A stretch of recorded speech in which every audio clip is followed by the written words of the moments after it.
नमस्कार. आज मला इतकं बरं वाटतंय ना की नेहमी मला कार्यक्रमामध्ये प्रश्न विचारले जातात आणि मी उत्तरं द्यायची असल्यामुळे मला पाठांतर करायला लागतं. आज मी प्रश्न विचारत असल्यामुळे आरामात मी हातात उघडपणे कागद घेऊन बोलू शकतो, त्यामुळे खूप कम्फर्टेबल वाटते. आज पु ल देशपांडेंनी लिहिले की कठीण विषय सोप्या शब्दात शिकवतो तो हाडाचा शिक्षक आणि सोप्यातला सोपा विषय गुंतागुंतीचा करून शिकवतो तो व्यासंगी शिक्षक. तर आपल्या आजचे पाहुणे श्री राजन कुलकर्णी हे व्यवसायाने एरोनॉटिक्स इंजिनियर, पण ते खरोखर हाडाचे शिक्षक आहेत असं मी म्हणतो. याचं कारण आपल्या कांदिवली पूर्वेला आचार्य अध्यक्षता होतो, तिथे माझी त्यांची पहिल्यांदा भेट झाली आणि मला एक गोष्ट प्रकाशाने जाणवली की ग्रस्त खरोखर हाडाचे शिक्षक आहेत म्हणून. आपले कुलकर्णी सर आजचे पाहुणे हे तब्बल 34 वर्ष तरी नोकरी केली एअर इंडियामध्ये सर्व्हिस इंजिनियर म्हणून आणि मॅनेजर पदावरून ते निवृत्त झाले. आणि माझ्या दृष्टीने आणखी आनंदाची गोष्ट म्हणजे ते आमच्या कोकणचे सुपुत्र आहेत. कणकवलीजवळ बांदिवडे त्यांचं गाव. तर मी मेकॅनिकली बदली त्यांनी घेतली सरदार पटेल इंजिनिअरिंग कॉलेजमधून आणि आता म्हटलं असं सर्व्हिस इंजिनियर आहे त्यांचं कार्यक्षेत्र आणि त्यांना शास्त्रीय संगीत ऐकायची खूप आवड आहे. आजही त्यांच्याकडे HMV कंपनीच्या कितीतरी रेकॉर्ड्स आहेत आणि दुसऱ्या रेकॉर्ड्सने त्या रेकॉर्ड वाजवण्यासाठी रेडिओग्राफ त्यांच्याकडे आहे आणि आजही तो रेडिओग्राफ चालू स्थितीमध्ये आहे, कारण घरचाच इंजिनियर आहे आणि ते खूप त्यांची आवड आहे. दुसरं त्यांच्याशी गप्पा मारताना माझ्या लक्षात आलं, आपण जसं ना डोंबिवलीला जाऊन येतो ना, बोरीवलीहून डोंबिवलीला जाऊन येतो, तसे आमचे पाहुणे राजन साहेब परदेशात विमान गेलेलं एअर इंडियाचं, तिकडे जाऊन बिघडलं तर निरोप येतो. आम्ही ट्रेनमध्ये बसून डोंबिवलीला जातो, दुसऱ्या विमानात बसून परदेशात जातात, विमान दुरुस्त करतात, त्याच विमानात बसून परत येतात आणि हे सगळं ॲट ईज होत असतं ना. ते हे सगळं त्यांच्या तोंडून ऐकलं. म्हटलं आपल्या शुक्रवारमध्ये त्यांना कधीतरी बोलवूया म्हणून आणि आज सुरू व्हायला. मागचं 21 तारखेबद्दल जर आपल्याला माहिती आहे तर ते वैमानिक नाही आहेत, विमान तरी उडवलं नाही, पण त्यांना सगळी इत्थंभूत बातमी विमानासंबंधी आहे, कारण ते खरोखर एक कुशल एरोनॉटिक्स इंजिनियर आहेत आणि त्यांच्याकडे सांगण्यासारखं खूप आहे. दिलखुलासपणे सांगण्याची त्यांची मानसिकता आहे आणि तेवढी त्यांची शैली देखील आहे, सांगण्याची शैली देखील आहे त्यांची. तर असे जे प्रश्न आहेत ते मी अतिशय आमचे प्राथमिक प्रश्न असतील मनात, ते फक्त ते काही प्रश्न आम्ही आधीच पाठवलेले होते, मी विचारले होते लोकांना तुम्हाला काय विचारायचं ते, म्हणजे सगळे एकत्रित करून थोडे माझे आणि असे आमचे तुमचा प्रश्न विचारतो. तर लहान असताना आपण जेव्हा विमान बघतो ना तेव्हा आपल्याला नेहमीपणे वाटत असतं की कधीतरी आपल्याला विमानात बसायला मिळावं. अनेक वेळा असं वाटतं की विमान उडवायलाही आपल्याला मिळालं पाहिजे. बालपणीच्या गोष्टी सगळ्या, पण एक मनात सुप्त इच्छा असते सगळ्यांची, ती पूर्ण होते असं काही नाही. तसं तुम्ही ज्यावेळी शाळेत होता त्यावेळेस काही ठरवलं होतं का की मोठेपणे आपण भविष्यकाळामध्ये इंजिनियर व्हायचं आणि विमान क्षेत्रामध्ये वगैरे असं काही?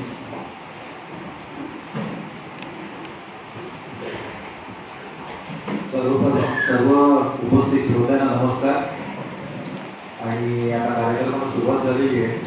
ठाकूर साहेबांनी पहिलाच प्रश्न विचारलाय, अशी काही तुमची इच्छा मनामध्ये होती का?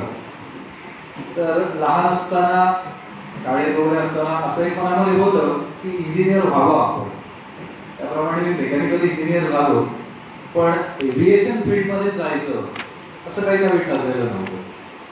म्हणजे I have become engineer by wish, पण एव्हिएशन फील्डमध्ये आलो हा एक म्हणजे योग होता. अदरवाईज तसं काही ठरवलेलं नव्हतं की आपल्याला एव्हिएशनमध्येच जायचं आहे. विमान जेव्हा लँडिंग होतं किंवा विमान टेक ऑफ होतं तेव्हा एरोस्पेस अगदी आवर्जून सांगतात की खिडकीचे शटर्स उघडे ठेवा म्हणून. तर त्याला काही खास कारण असतं का? हा, त्याला कारण असं असतं की विमान हे स्वतःहून कधी, जशी गाडी रिव्हर्स गिअरमध्ये टाकल्यानंतर स्वतःहून पाठीमागे जाते, तसं विमानामध्ये रिव्हर्स गिअर वगैरे नसतात. विमान हे पाठीमागे ढकलावं लागतं.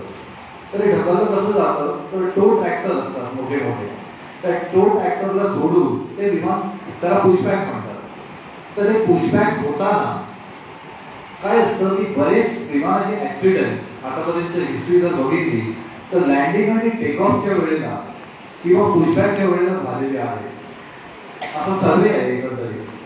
तर विमान पुशबॅक होताना काय असतं की आजूबाजूला सुद्धा दुसरी विमानं उभी असतात अशा वेळी कुठेतरी विमानाचा एखादा पंख दुसऱ्या विमानाला लागून डॅमेज होण्याची शक्यता असते. तर त्याच्यासाठी आवर्जून सांगितलं जातं की खिडक्यांची शटर्स उघडी ठेवा.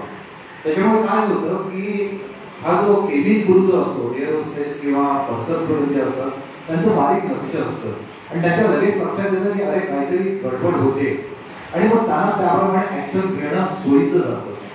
म्हणून ते बाहेर काय ऍक्टिव्हिटी चाललंय हे दिसावं म्हणून लँडिंग आणि टेकऑफच्या वेळेला किंवा इव्हन एअरक्राफ्टच्या पुशबॅकच्या वेळेला विमानाची शटर्स उघडी ठेवा म्हणून आवर्जून सांगितलं जातं.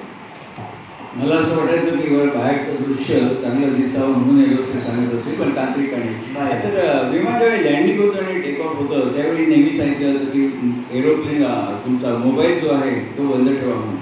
समजा मोबाईल एरोप्लेन मोडवर ठेवला नाही, एखादा ॲडमंट माणूस तसा ठेवला तर विमानाच्या विषयी काही गंभीर परिणाम त्याचा होऊ शकतो का? आपण तो मोबाईल चालू राहिला तर नाही, लॅपटॉप किंवा मोबाईल स्विच ऑफ ठेवायला सांगतात किंवा एरोप्लेन मोडवरती ठेवायला सांगतात. त्याचं कारण असं आहे की ऑपरेटिंग क्रू जो असतो म्हणजे विमानाचे पायलट वगैरे जे असतात त्यांचं एटीसी बरोबर जे कम्युनिकेशन चालू असतं ते VHF वर चालू असतं, म्हणजे व्हेरी हाय फ्रिक्वेन्सी वेव्ह असतात. तर तुमचा जर मोबाईल किंवा लॅपटॉप जर तुम्ही चालू ठेवला तर त्या VHF फ्रिक्वेन्सीला डिस्टर्बन्स क्रिएट होऊ शकतो आणि जे पायलटचं एटीसी बरोबर जे कम्युनिकेशन चालू असतं त्याच्यामध्ये डिस्टर्बन्स येण्याची शक्यता असते. म्हणून आवर्जून सांगितलं जातं की लँडिंग आणि टेकऑफच्या वेळेला तुम्ही तुमचा मोबाईल किंवा लॅपटॉप असेल तो ऑफ ठेवा, स्विच ऑफ ठेवा किंवा एरोप्लेन मोडवर ठेवा. नेहमी ज्यावेळी विमानाचा अपघात होतो ना त्यावेळी हमखास बातमीमध्ये लिहिलेलं असतं की ब्लॅक बॉक्स शोधायचं काम सुरू आहे म्हणून. ते ब्लॅक बॉक्स नक्की काय असतं, त्याचं कार्य काय चाललं असतं आणि मुख्य म्हणजे तो ब्लॅक बॉक्स ठेवलेला कुठे असतो विमानामध्ये? ब्लॅक बॉक्स म्हणजे असं असतं की त्याला वृत्तपत्रिका भाषेमध्ये ब्लॅक बॉक्स म्हणतात, पण आमच्या एव्हिएशन लँग्वेजमध्ये त्याला DFDR म्हणतात. DFDRचा फुल फॉर्म आहे डिजिटल फ्लाईट डाटा रेकॉर्डर. तर त्याच्यामध्ये काय असतं की विमानाचा जे प्रवास चालू असतो कॉन्स्टंटली पायलट जो असतो विमानाचा कमांडर जो असतो त्याचं जे एटीसी बरोबर कम्युनिकेशन सुरू असतं ते कम्युनिकेशन त्या ब्लॅक बॉक्समध्ये DFDR मध्ये रेकॉर्ड होत असतं. त्यामुळे कधीही जर समजा काही प्रॉब्लेम झाला तर ते ब्लॅक बॉक्स तुम्हाला एक्झॅक्ट इन्फॉर्मेशन देऊ शकतं की त्या पर्टिक्युलर क्षणाला नेमकं काय झालेलं होतं. त्याच्यासाठी ते कम्युनिकेशन जे सुरू असतं ते विशिष्ट कोड लँग्वेजमध्ये सुरू असतं. त्यामुळे विमान ज्यावेळी परत लँड होतं त्यावेळी आम्ही तो ब्लॅक बॉक्स जो असतो त्याच्यामध्ये ते बसते, ते आम्हाला संपूर्ण कन्व्हर्सेशन जे असतं ते आम्हाला डिकोडिंग करावं लागतं त्याचं. आणि ते डिकोडिंग केल्यानंतर आम्हाला एक्झॅक्टली समजतं की काय प्रॉब्लेम होता आणि पायलटचं त्यावेळी एटीसी बरोबर नेमकं काय कम्युनिकेशन झालेलं होतं. त्याला DFDR म्हणतात. आणि तो DFDR हा एअरक्राफ्टच्या पाठीमागे शेपटाकडचा जो भाग असतो त्याच्यामध्ये एका ठिकाणी अगदी सेफ जागी ठेवलेला असतो.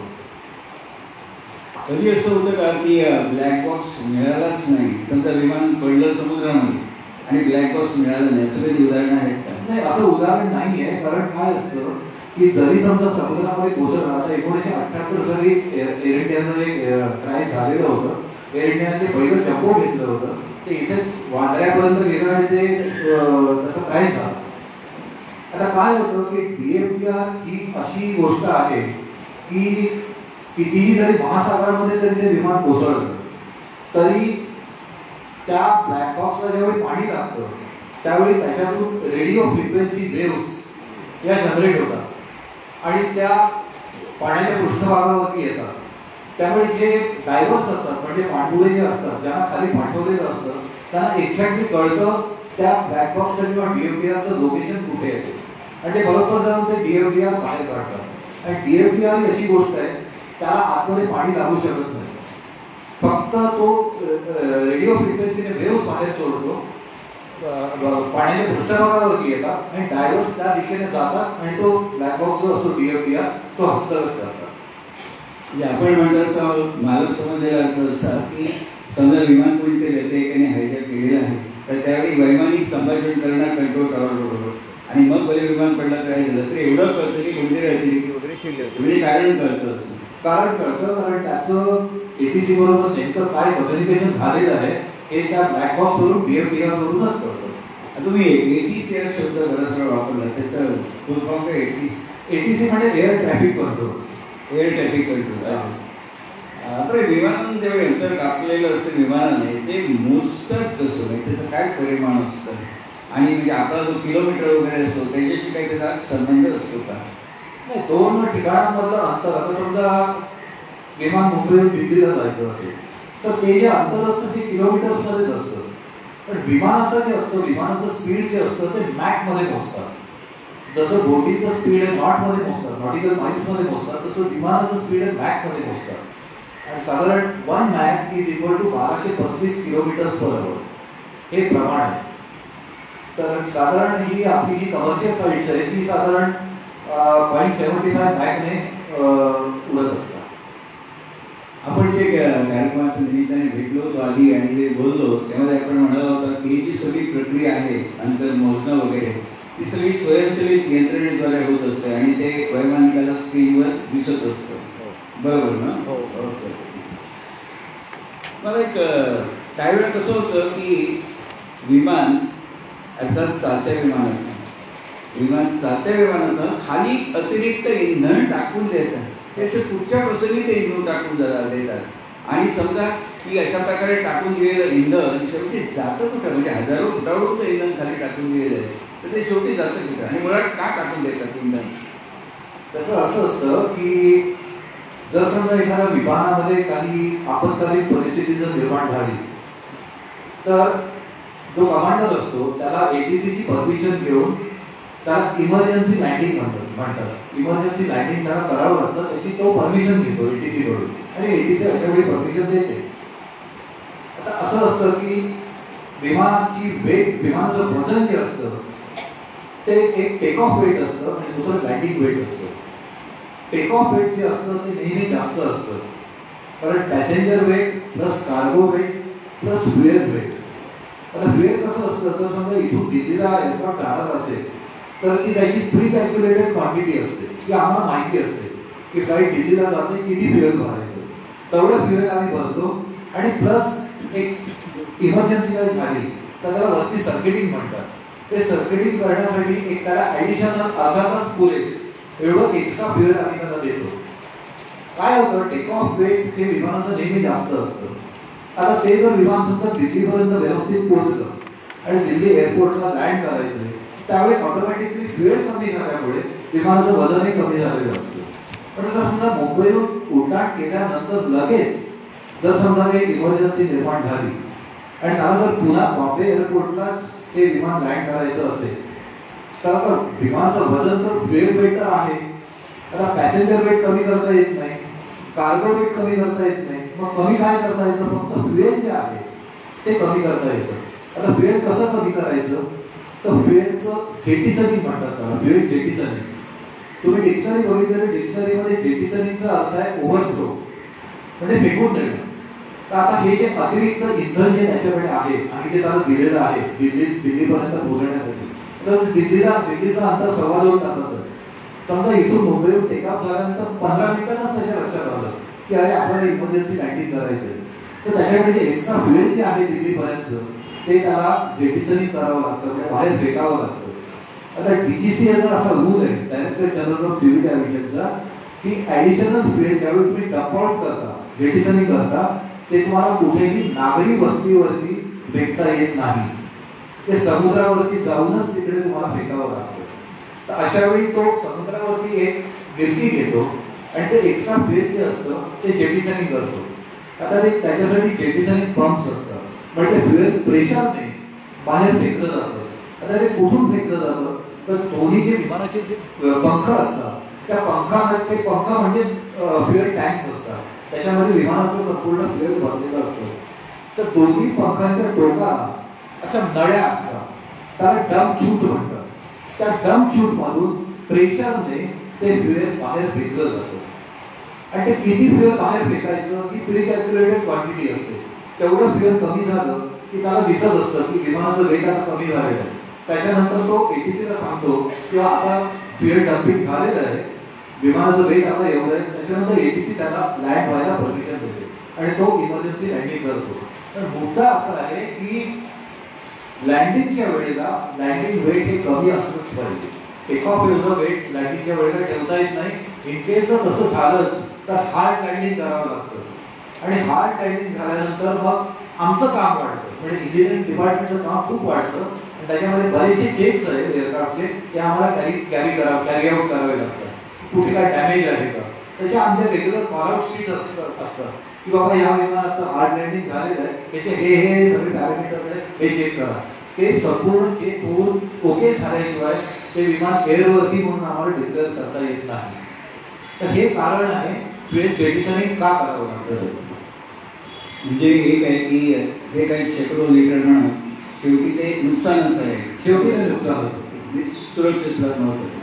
बरं, वर्तमानपत्रात जे काही छापून येतं ना ते सगळंच खरं असतं असं कोणी म्हणणार नाही. पण अनेक वेळा असं लिहिलेलं असतं किंवा तरी बातमी असते की वैमानिकांनी विमान ऑटो मोडवर टाकलं आणि तो चक्क झोपी गेला होता म्हणून. त्याच्यामध्ये कितपत तथ्य असतं? नाही, झोपी गेला वगैरे असं काय वृत्तपत्रिका कल्पना आहे, तसं काही नसतं. दोघी कमांडर आणि फर्स्ट ऑफिसर हे दोघेच सतत असतात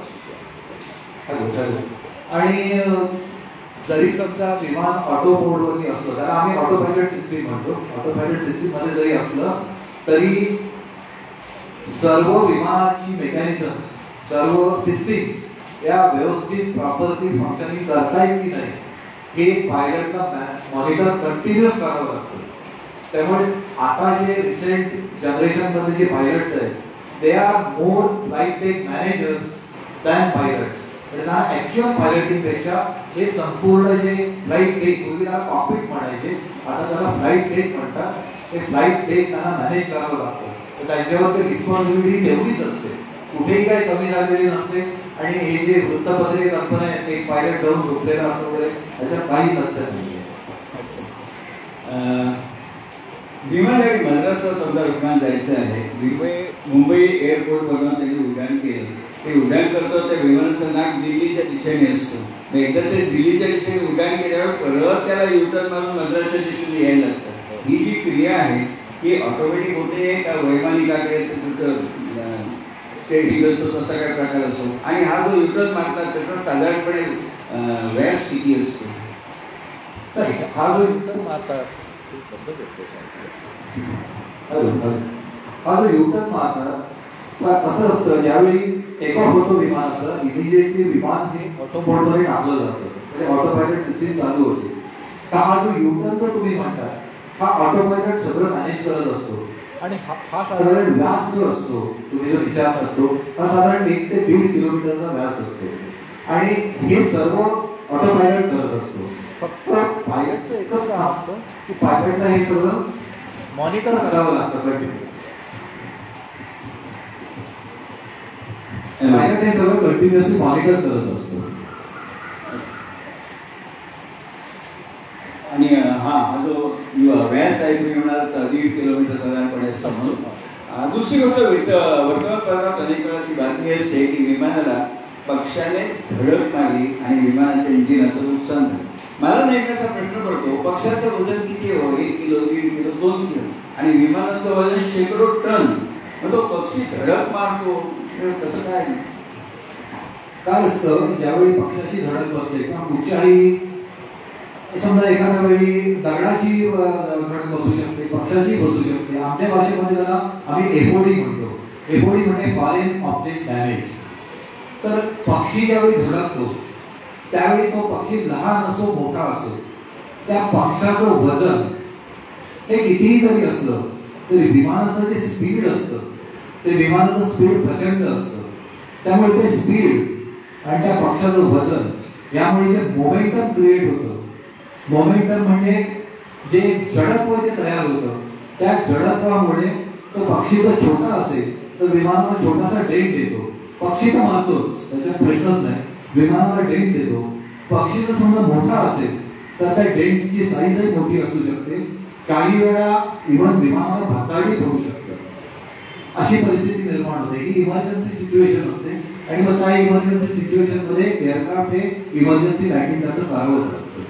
तर मुळात हे म्हणजे पक्षाचं वजन आणि विमानाचं स्पीड या दोन्हीमुळे जे क्रिएट होतं त्याला मोमेंटम म्हणतात. आणि जो डेल्ट होतो विमानाला किंवा जे डॅमेज होतं किंवा त्या डॅमेजचं प्रमाण किती आहे हे त्या मोमेंटम वरती अवलंबून असतं. पण तो पक्षी धडकला की असं काय विमानाच्या इंजिनाचं नुकसान होतं, म्हणजे तो इंजिनामध्ये काही खेचला वगैरे जातो असं? हो, विमानाचं इंजिन जे चालू असतं ना त्याचं आमच्या विमानाचं कसं असतं की त्याची पॉवर जी असते ती थ्रस्टमध्ये पोहोचतात. म्हणजे तुम्ही जर आता रिसेंट जी एअरक्राफ्ट आहेत 777 त्याचं जर तुम्ही थ्रस्ट पॉवर जर बघितली तर 115 थ्रस्ट पर आवर एवढी त्याची प्रचंड पॉवर असते. म्हणजे विमानाचा जो तुम्हाला पंखा फिरताना दिसत असतो तिथं प्रायमरी स्टेज असते, त्याच्या आतमध्ये सगळी इंजिनची मशिनरी असते, टर्बाईन वगैरे सगळं आतमध्ये असतं. त्या पंखाचा कुठचीही वस्तू म्हणजे कुठचीही वस्तू याचा अर्थ इव्हन माणूस सुद्धा, माणसाला सुद्धा पटकन खेचून घेण्याची क्षमता असते. इतक्या प्रचंड थ्रस्ट पॉवरने जे इंजिन चालू असते. पक्षीला काय, पक्षी एखादा छोटासा असतो, पण आम्ही ज्यावेळी विमानावरती काम करतो त्यावेळी आमच्या ट्रेनिंग स्टेजमध्ये आम्हाला हे सांगितलेलं असतं की एअरक्राफ्टचं इंजिन चालू असताना कधीही इंजिन समोर जायचं नाही. कारण इंजिन समोर जर तुम्ही गेला आणि इंजिन पॉवरने चालू असतं ते तुम्हाला कधी आतमध्ये साफ करू शकते. आता हे आम्हाला सवयीने माहिती असतं, पक्षाला बिचारायला काय माहिती नसतं. आणि विमान ज्यावेळी जनरली हे सगळे पक्षी खेचला जाणं वगैरे हे जे प्रकार होतात ते टेक ऑफच्या वेळेला जास्त होतात आणि लँडिंगच्या वेळेला जास्त होतात. एकदा एअरक्राफ्ट वरती गेलं की मग तिकडे काय पक्षी वगैरे नसतात. त्यामुळे पक्षी खेचला जाणं ही एक सामान्य प्रक्रिया आहे. पूर्वी दिल्ली एअरपोर्टला हा खूप प्रॉब्लेम होता, कारण दिल्ली एअरपोर्टच्या बाजूला बरेच कत्तलखाने होते. त्यामुळे ते सगळं जे राहिलेलं मांस वगैरे असायचे ते तिकडे फेकून जायचे आणि ते खायला सगळी वंचर जायची. त्याच्यामुळे दिल्ली एअरपोर्टवरून टेक ऑफ होताना बरेच ऍक्सिडेंट असे झालेले. त्याच्यानंतर मग गव्हर्नमेंटने स्टेप घेतली आणि सगळे कत्तलखाने तिकडून हटवले गेले. त्याच्यानंतर ते ऍक्सिडेंटचे कमी झाले. तात्पर्य की पक्षींनी धडक मारली हा शब्दप्रयोग चुकीचा आहे, पक्षी खेचला गेला हा शब्दप्रयोग. एक्झॅक्टली, पक्षी खेचला जातो, पक्षी धडकायला येत नाही, पक्षी खेचला जातो. तर आता आपण म्हणाला की माणूस सुद्धा खेचला जाईल एवढ्या त्या पंख्याची ताकद असते, असं कुठे उदाहरण म्हणजे घटना घडली का की माणूस खेचला गेला? हो, आता एक 2-3 वर्षापूर्वी घटना घडलेली आहे इथे बॉम्बे एअरपोर्टलाच. इंडियन एअरलाइन्स मध्ये आता तर एअर इंडियाच झालं. एक फ्लाईट हैदराबादहून आलं आणि लगेच त्याचं 1 तासाचं ट्रान्झिट होतं, तर दुसरीकडे जायचं होतं. पायलटलाही घाई होती जायची. आता ग्राउंड प्रोसिजर जी असते म्हणजे आम्ही ज्यावेळी डिपार्चर करतो एखाद्या एअरक्राफ्टचं त्यावेळी एक हेडसेट म्हणून असतो, कानाला लावलेला असतो दोन्ही बाजूला. आणि आता जसं ह्या माईकची केबल त्याला कनेक्ट केलेली आहे तशी एअरक्राफ्टला केबल कनेक्ट केलेली असते आणि आमचं कंटिन्युअस कम्युनिकेशन पायलट बरोबर सुरू असतं. ज्यावेळी संपूर्ण प्रोसिजर त्याला एसओपी म्हणतात, स्टँडर्ड ऑपरेटिंग प्रोसिजर असते. डिपार्चर कसं करायचं आहे ते कसंही करून चालत नाही, ते ठराविक सिक्वेन्स वाईजच जावं लागतं. सगळं पूर्ण झाल्यानंतर, सर्व प्रोसिजर पूर्ण झाल्यानंतर आम्ही जो पायलट असतो त्याला सांगतो sir okay goodbye, have a nice flight. त्याच्यानंतर आम्ही तो हेडसेट जो असतो डिस्कनेक्ट करतो, दरवाजा बंद करतो त्याचा. आम्ही एअरक्राफ्ट पासून लांब येतो आणि लांब येऊन आम्ही उजव्या हाताचा जो थंब असतो तो पायलटला दाखवतो. पायलटही खिडकीतून बघतो, पायलटही आम्हाला ओके देतो आणि त्याच्यानंतर ह्याचा अर्थ you are now okay to go. त्याच्यानंतर मग पॉवर ओपन करतो, म्हणजे इंजिनची थ्रस्ट पॉवर जी असते, इंजिन त्याला पॉवर ओपनिंग म्हणतात, तो पॉवर ओपन करतो. त्याने पॉवर ओपन केल्यानंतर एअरक्राफ्ट पुढे जायला सुरुवात होते. ह्या इन्सिडेंट मध्ये काय झालं की तो जो टेक्निशियन जो होता तो प्रॉपरली स्टँडर्ड ऑपरेटिंग प्रोसिजर प्रमाणे जात होता. पण काय होत होतं की विमानाला ऑलरेडी लेट झालेला होता. ते जिथून यायचं होतं तिथून लेट आलेलं होतं. पुन्हा ते विमान दुसरीकडे घेऊन जायचं 1 तासाच्या ट्रान्झिट पिरियडमध्ये. त्यामुळे पायलटने थोडीशी घाई केली आणि तो हेडसेट डिस्कनेक्ट करण्याच्या आधीच आणि तो टेक्निशियन लांब जाऊन त्याने उजव्या हाताचा अंगठा वर दाखवण्याच्या आधीच पायलटने पॉवर ओपन केली आणि एका बिचारा टेक्निशियनची पाठ होती, त्याला पाठीमागून एअरक्राफ्ट पुढे येतं हे दिसलं नाही. रात्रीची वेळ होती. तो इंजिन मध्ये सक केला. सुब्रमण्यन म्हणून त्याचं नाव होतं. मी त्याला पर्सनली ओळखत होतो आणि तो म्हणजे फार दुःखद घटना होती ती, अतिशय म्हणजे वाईट घटना घडली. जसं पक्षाचं होतं तसंच माणसाचंही होतं. फक्त माणसाला ट्रेनिंग दिलेलं असतं की अशा वेळी जेवढं इंजिन सुरू असतं त्यावेळी इंजिनाच्या समोर कधीही जायचं नाही. या केसमध्ये आपण म्हणतात तो टेक्निशियन पूर्णपणे फेसला गेला आणि त्याचा पूर्णपणे खेचला गेला, पूर्ण खेचला. मगाशी जे आपण म्हटलं की पक्षाने धडक दिली आणि हे म्हणतात की पक्षी खेचला गेला, थोडा फरक आहे. पण अनेक वेळा काय होतं, वर्तमानपत्रामध्ये तीच भाषा परत वापरली जाते. आता पाऊस आला की किती सुंदर शब्द आहे बघा मराठीमध्ये, पाऊस आला. पण सगळी वर्तमानपत्र मान्सून आला, मान्सून लेट झाला, मान्सून लांबीवरती, मान्सूनची वाट, कशाला तो मान्सून. तसं एकदा गिरीश कुबेराने छान सांगितलं होतं. ते म्हणाले पत्रकार आणि बातमीदार याच्यात फरक काय. ते म्हणाले अशी एक बातमी होती वर्तमानपत्रामध्ये की गुरगावला कुठच्या तरी एटीएम यंत्रावरनं एका चोराने कोणाचं तरी पाकिट चोरलं, त्यातलं एटीएम कार्ड चोरलं आणि 1,86,000 रुपये काढून घेतले. ही बातमी आली होती. ही बातमी देणारी म्हणाला बातमीदार. कारण असं की एटीएम मधनं 1,86,000चा जोडी कधी येऊ शकणार नाही, तर ते बँकेने व्हॅल्युएशन लावलेलं असं एक मनुष्य एका दिवशी एका अकाउंट मधनं 20,000च्या वर काढू शकत नाही. स्टेट बँक असेल तर 40,000. मग तरी सुद्धा ही शहानिशा न करता ही माहिती नसताना जो बातमी लिहितो तो बातमीदार, पत्रकार जो आहे तो ह्याची पहिले अभ्यास करेल. कसं शक्य आहे. हा जो फरक आहे तसा तुमचा धडक आणि खूप फरक. तुमच्या माझ्या खूप वर्षा प्रश्न होता. बरं, विमान उड्डाण सुरू होतं म्हणजे सुरुवात शून्यापासून होते. विमान टेकऑफ व्हायला सुरुवात झाली की शून्यापासून सुरुवात होते. म्हणजे वेग त्याचा 0, 10 किलोमीटर, 50, 100. उड्डाण जेव्हा ऍक्च्युअली होतं, रनवे संपतो आणि उड्डाण होतं, त्या क्षणाला या विमानाचा वेग किती असतो?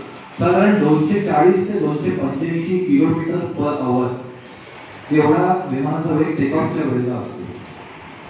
एकदा ते वरती गेलं त्याला स्ट्रेट लेवल फ्लाईट म्हणतात. लेवल फ्लाईट एकदा झालं की साधारण 880 ते 925 किलोमीटर पर आवर त्या वेगाने विमान उडत असतं.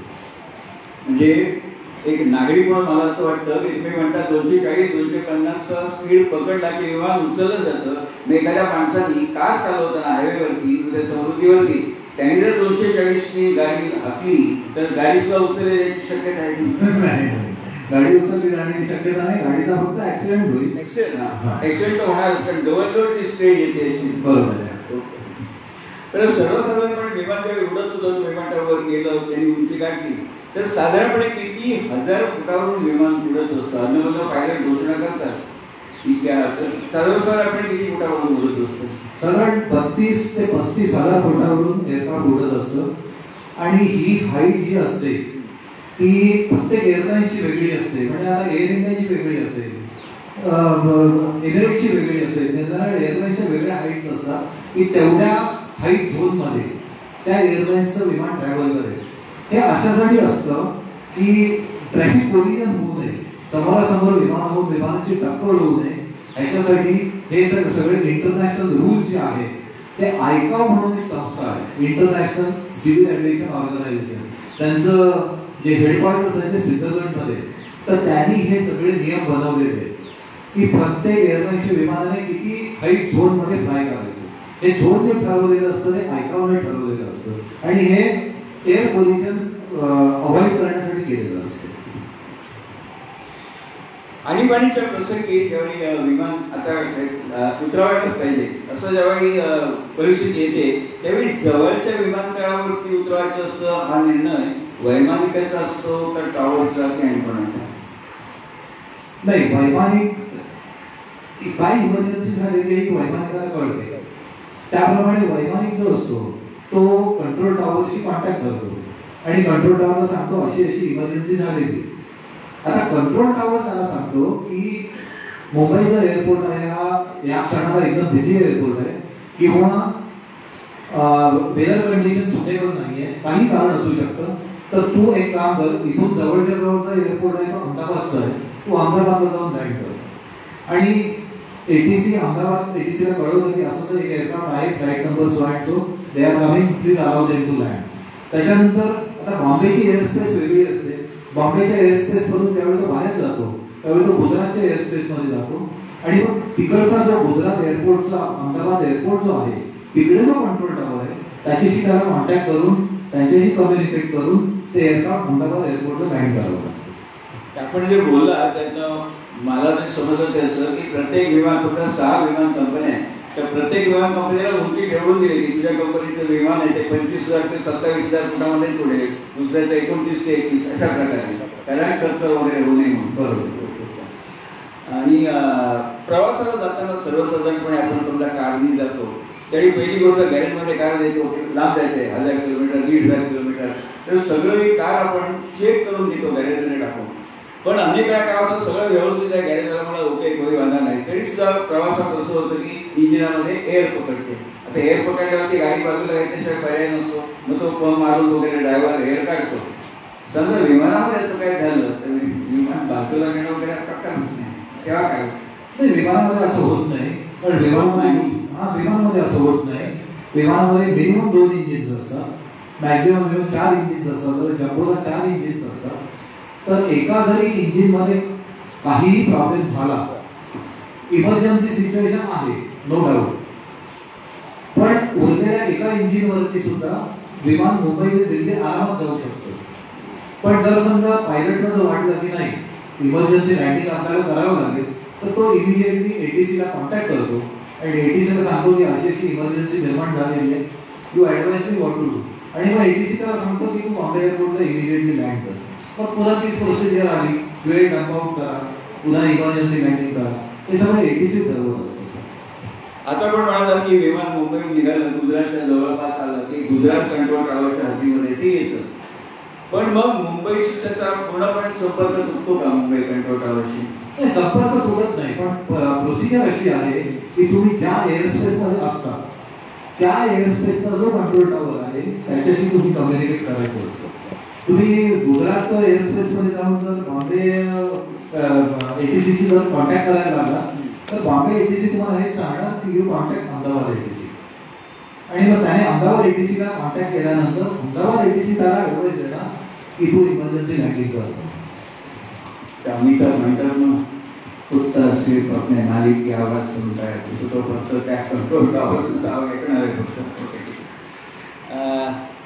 सत्यनारायणच्या पूजेमध्ये बघा की जोडपं पूजा करत असतं, तो पुरुष सगळं करत असतो, बायका आपली आता हात वगैरे असते जवळच्या, तिला काही करायचं नसतं. तसं या विमानामध्ये जे 2 वैमानिक असतात, एक मुख्य वैमानिक आणि दुसरा को पायलट म्हणतात.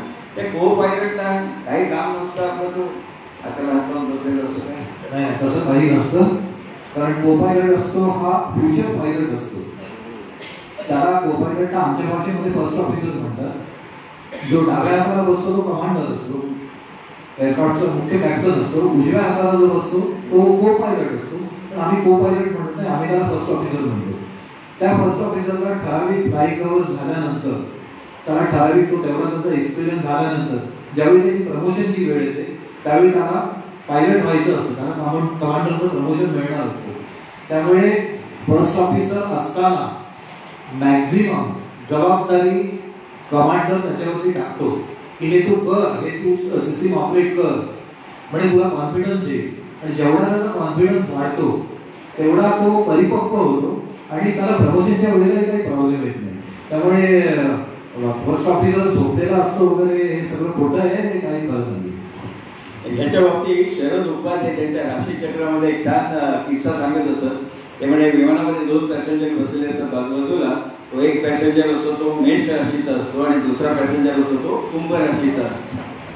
तर तो मेष राशीच्या माणसाला कुंभ राशीचा माणूस विचारतो की विमान चालू आहे आणि समजा वैमानिकाला हार्ट अटॅक आला तर काय होईल? तो दुसरा सांगतो असं काय नाही, दुसरा वैमानिक असतो तो जबाबदारी, तो हातात सूत्र घेईल. पण त्याला पण अटॅक आला तर काय होईल? आता विमान 28,000 फुटावरून उडत असताना ही कल्पना जरी मनात आली, दोन्ही वैमानिकांना अटॅक आले तर काय होईल? त्यामुळे तो एकदम अस्वस्थ झाला. पुढे मुंबईला विमान उतरेपर्यंत त्या मनात हाच विचार, दोन्ही पायलटना अटॅक केलं तर काय होईल? पण गंमत म्हणजे ज्याने हा प्रश्न विचारला होता ना तो कुंभ राशीचा होता, तो शांतपणे डाराडून झोपला होता. म्हणजे दुसऱ्याला ते म्हणाले, दुसऱ्याला त्रास देत राहायचं किंवा त्याला टेन्शन देत राहायचं, ही राशीच्या लोकांची एक खासियत असते. कुंभ राशीच्या लोकांची असं बघतीचा विषय सोडून घेऊ आपण. आता एखादी कार ड्रायव्हर असतो बघा, फिएट गाडी असेल, तवेरा असेल, मारुती असेल, इनोवा असेल, कुठचा ड्रायव्हर कुठची गाडी चालवतो, तसं कुठचंही वैमानिक कुठचंही विमान उडू शकतो का? नाही, तसं नसतं. काय असतं की ज्यावेळी पायलटचं ट्रेनिंग सुरू असतं त्याला SPL म्हणतात, म्हणजे स्टुडंट पायलट लायसन्स म्हणतात. त्याच्यानंतर पुढची स्टेप असते PPL म्हणजे प्रायव्हेट पायलट लायसन्स. त्याच्यानंतर तिसरी स्टेप असते CPL कमर्शियल पायलट लायसन्स. आणि सर्वात शेवटची स्टेज असते ATPL म्हणजे एअर ट्रान्सपोर्ट प्रायव्हेट लायसन्स. तर ह्याच्यामध्ये काय असतं की प्रश्न होता की विमान कुठचंही विमान उडू शकतं. नाही, कुठचंही विमान त्याचं ज्या एअरक्राफ्ट वरती ट्रेनिंग झालेलं असेल त्याच एअरक्राफ्टचं तो उड्डाण करू शकतो. त्याच्यासाठी आमच्या इकडे डायरेक्ट विमानावरती नाही, त्याला सिम्युलेटर म्हणतात, त्याला सिम्युलेटर ट्रेनिंग म्हणतात. त्या सिम्युलेटरमध्ये त्याचं ट्रेनिंग पूर्ण होतं आणि ज्या टाईप ऑफ एअरक्राफ्ट वरती त्याचं ट्रेनिंग पूर्ण झालेलं आहे तेच एअरक्राफ्ट त्याला उडवण्याची परमिशन असते. त्याला एव्हिएशनच्या भाषेमध्ये टाईप रेटिंग म्हणतात. म्हणजे ही आता particular pilot is type rated for this particular type of aircraft. आता एअरबसचं जर उदाहरण दिलं तर एअरबसमध्ये एअरबस 310 आहे, 319 आहे, 320 आहे, 321 आहे, 323. आता तर रिसेंटली मोठं जम्बो एवढं एअरबस आलेले एअरबस 380. पण त्याच्यामध्ये जर त्या पायलटचं ट्रेनिंग म्हणजे if is type rated for 390 then he is supposed to fly only Airbus 390. He is not supposed to fly any other Airbus. त्याला टाईप रेटेड पायलट म्हणतात. आणि हे टाईप रेटिंग ज्या एअरक्राफ्टवरती असेल त्याच एअरक्राफ्टचं तो फ्लाईट करू शकतो. तात्पर्य मला असं लक्षात आलं की कारचं उदाहरण मी मला प्रश्न विचारला, पण बसच्या बाबतीत बोलायचं झालं त्या गोव्याला वगैरे सगळीकडे बसेल जातात. पण जो ड्रायव्हर बस चालवतो तो व्होल्वो बस चालवत नाही, त्याला वेगळं ट्रेनिंग नसतं, बरोबर ना? तोच फरक इथे. बाहेर काय आपण मागाशी म्हटलं की गॅरेजमध्ये सगळं चेक करून घेतो वगैरे. पण तुम्ही ज्यावेळी म्हणता की विमान दिल्ली मुंबईला आलं, 1 तास मुंबईमध्ये हॉल्ट आहे, मग ते पुढे जायचंय, तर ते एका तासामध्ये सुरक्षा तपासण्या केल्या जातात. हो, सगळ्या तपासण्या केल्या जातात. त्याला बेस ट्रान्झिट चेक असं म्हणतात. म्हणजे लिमिटेड टाइम आहे, 1 तासाचा वेळ आहे. 1 तासामध्ये ते विमानाच्या काय काय तपासण्या करायच्या ते सगळे ठरलेलं असतं. ते सगळं डॉक्युमेंटेशन झालेलं असतं. त्या डॉक्युमेंट्स प्रमाणे तुम्हाला त्या सगळ्या तपासण्या पूर्ण कराव्या लागतात. आता बेस ट्रान्झिट चेक मध्ये काय असतं, इंजिन ऑइल लेवल किती आहे, त्याच्यानंतर टायर प्रेशर किती आहे, त्यानंतर व्हिज्युअल इन्स्पेक्शन करायचं असतं एअरक्राफ्टचं. आता रात्रीची वेळ असेल, रात्रीच्या वेळेला काही दिसत नाही नाईट शिफ्ट मध्ये, तर आमच्या हातामध्ये पॉवरफुल टॉर्चेस असतात. ते टॉर्च मारून कुठे एअरक्राफ्टला काय डॅमेज वगैरे झालंय का हे सगळं चेक करायचं असतं. आणि हे सगळं हा चेक पूर्ण झाल्यानंतर डॉक्युमेंट सगळं साईन करायची असतात. साईन केल्यानंतर जो विमानाचा कमांडर असतो त्याच्याकडून ऍक्सेप्टन्स सर्टिफिकेट घ्यायचं असतं. त्याला जाऊन सांगावं लागतं की sir everything is over, aircraft is airworthy to fly. त्याच्यानंतर तो आम्हाला ऍक्सेप्टन्स सर्टिफिकेट देतो. This acceptance certificate is given by the pilot. ते ऍक्सेप्टन्स सर्टिफिकेट मिळालं याचा अर्थ aircraft is airworthy, it is airworthy to fly and pilot has accepted that flight आणि then he can take that flight away. ते विमानाला ज्या खिडक्या असतात, मागाशी तुम्ही म्हणाल की शटर उघडा म्हणून एअर होस्टेस सांगत असते, ती जे खिडकीची काच असेल, समजा एखाद्या वेळी हे बरेचसे प्रश्न आपल्याला सभासदांकडून आले, काही माझ्या मनात आहेत, पण हे सर्वसाधारण प्रश्न असतात की समजा एखाद्या विमानाच्या खिडकीची काच फुटली तर अर्थातच प्रचंड वेगाने आपल्याला वारा येईल आणि वारा आल्यामुळे विमानाच्या उड्डाणाला परिणाम, विमान खाली काय होईल नक्की तुझी काच फुटली तर? अशी काच फुटण्याची म्हणजे केबिन विंडो जी आहे त्याची काच फुटण्याची उदाहरणं नाहीच आहे. कारण सर्वसाधारणपणे काय होतं की जी केबिन विंडो जी असते ती 3 लेयर्स मध्ये असते. आपल्याला फक्त ती आतली काच दिसत असते पण ती काच नसते. त्याला स्ट्रेस्ड ॲक्रिलिक म्हणतात. हाय टेन्साईल मटेरियल असतं ते, स्ट्रेस्ड ॲक्रिलिक त्याला म्हणतात. त्याचं एक लेयर आतमध्ये असतं, दुसरं त्याच्या बाहेर असतं आणि तिसरं एकदम बाहेरच्या बाजूला असतं. असं 3 लेयर मध्ये ती विंडो, त्याला विंडो पॅन म्हणतात. विंडो ग्लास म्हणत नाही, त्याला विंडो पॅन म्हणतात. आता त्याच्यामध्ये काय असतं की मधलं जे लेयर असतं, तुम्ही जर कधी विमानामध्ये बसला किंवा बऱ्याच लोकांनी बघितलंही असेल, ते मधलं जे लेयर असतं त्या मधल्या लेयरला खालच्या बाजूला एक बारीकसं ॲपर्चर असतं, होल असतं.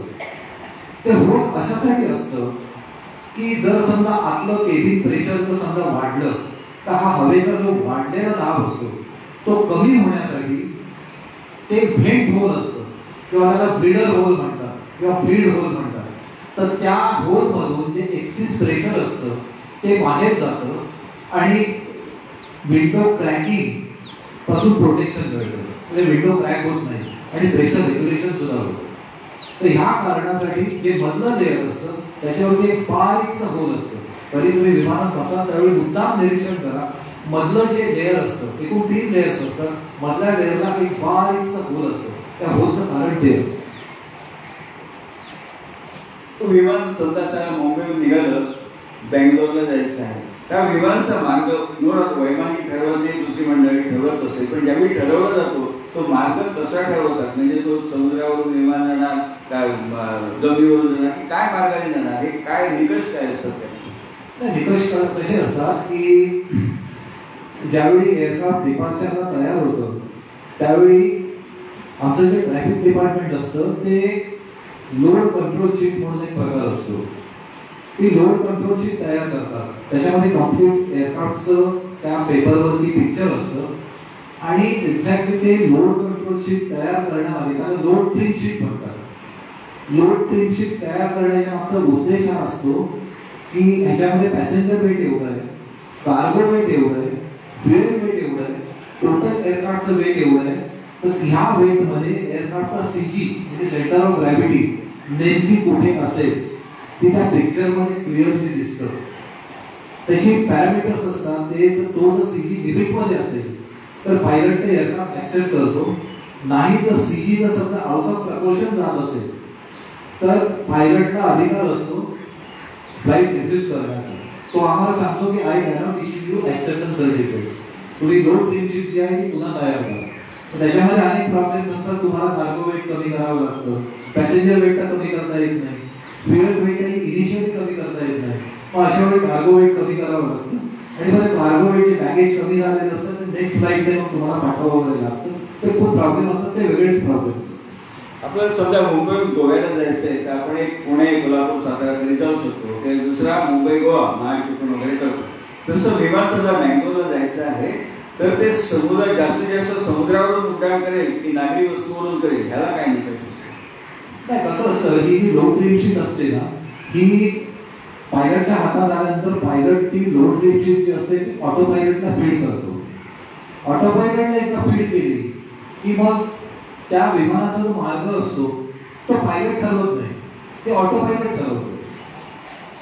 पायलटचं काम काय की फक्त सर्व सिस्टीम्स प्रॉपरली फंक्शन करतायत की नाही याच्यावरती मॉनिटर करायचं. म्हणून मी मगाशी म्हटलं pilot is more flight tech manager than a pilot.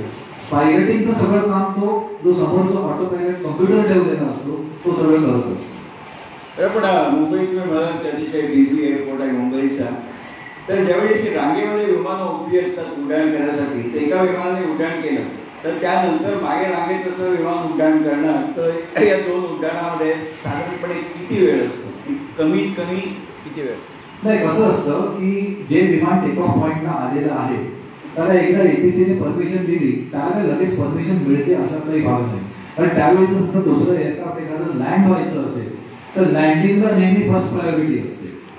Take off थांबवून ठेवू शकतो पण लँडिंग करणाऱ्या एअरक्राफ्टला सांगू शकत नाही की तू अर्धा तास हवेतच राहा म्हणून, त्याला प्रायोरिटी असते. त्यामुळे मग एटीसी त्याला सांगतं you wait in the queue, you are in the queue, your number is so and so, let that particular एअरक्राफ्टचा नंबर असतो, flight number so and so is landing, so let him land safely. ते safely land झाल्यानंतर मग ह्या पायलटला permission मिळते you come in the queue आणि मग तो टेक ऑफ पॉइंटला येऊन उभा राहतो.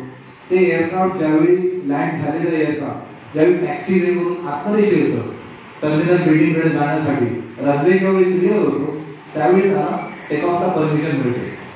तसंच काय होतं आता ह्याने टेक ऑफ घेतल्यानंतर हवेत एअरक्राफ्ट झाल्यानंतर त्याच्या पाठीमागचं जे एअरक्राफ्ट असतं त्याला परमिशन मिळते नाव you are next in the queue, you come the take off point. आणि त्या टेक ऑफ घेतलेल्या एअरक्राफ्टने ते पूर्णपणे एअरबॉर्न झाल्याशिवाय ह्याला टेक ऑफला परमिशन मिळत नाही.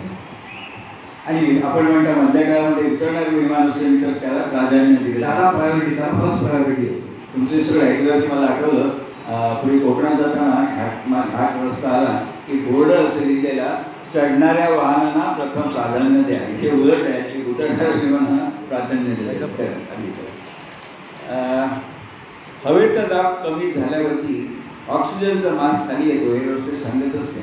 तर तो ऑक्सिजन आहे तो विमानातच बनवायची प्रक्रिया असते की विमान उड्डाण होताना सिलेंडर भरले जातात, जसं कार्गो भरलं जातं तसं? नाही, पूर्वी आम्ही म्हणजे असताना ज्या एअरक्राफ्टवरती आम्ही कामं केलेली आहेत त्याच्यामध्ये ऑक्सिजन बॉटल्स असतात, त्यांना आम्ही O2 बॉटल्स म्हणतो. आणि त्या O2 बॉटल्स त्या कार्गो कंपार्टमेंट असतं त्याच्यामध्ये अशा साईडला O2 बॉटल्स पोझिशन केलेले असतात. आता एअरबस, त्याच्यानंतर एअरबस आली, जम्बोनंतर एअरबस आली. एअरबस मध्ये फक्त ऑपरेटिंग क्रू जो असतो त्याच्यासाठी O2 बॉटल असते, ती एक्झॅक्टली कॉकपिटच्या खाली त्याची पोझिशन असते. आणि पॅसेंजरसाठी जी ऑक्सिजनची सोय असते ती तुम्ही म्हणता त्याप्रमाणे ऑक्सिजन मास्क असतात.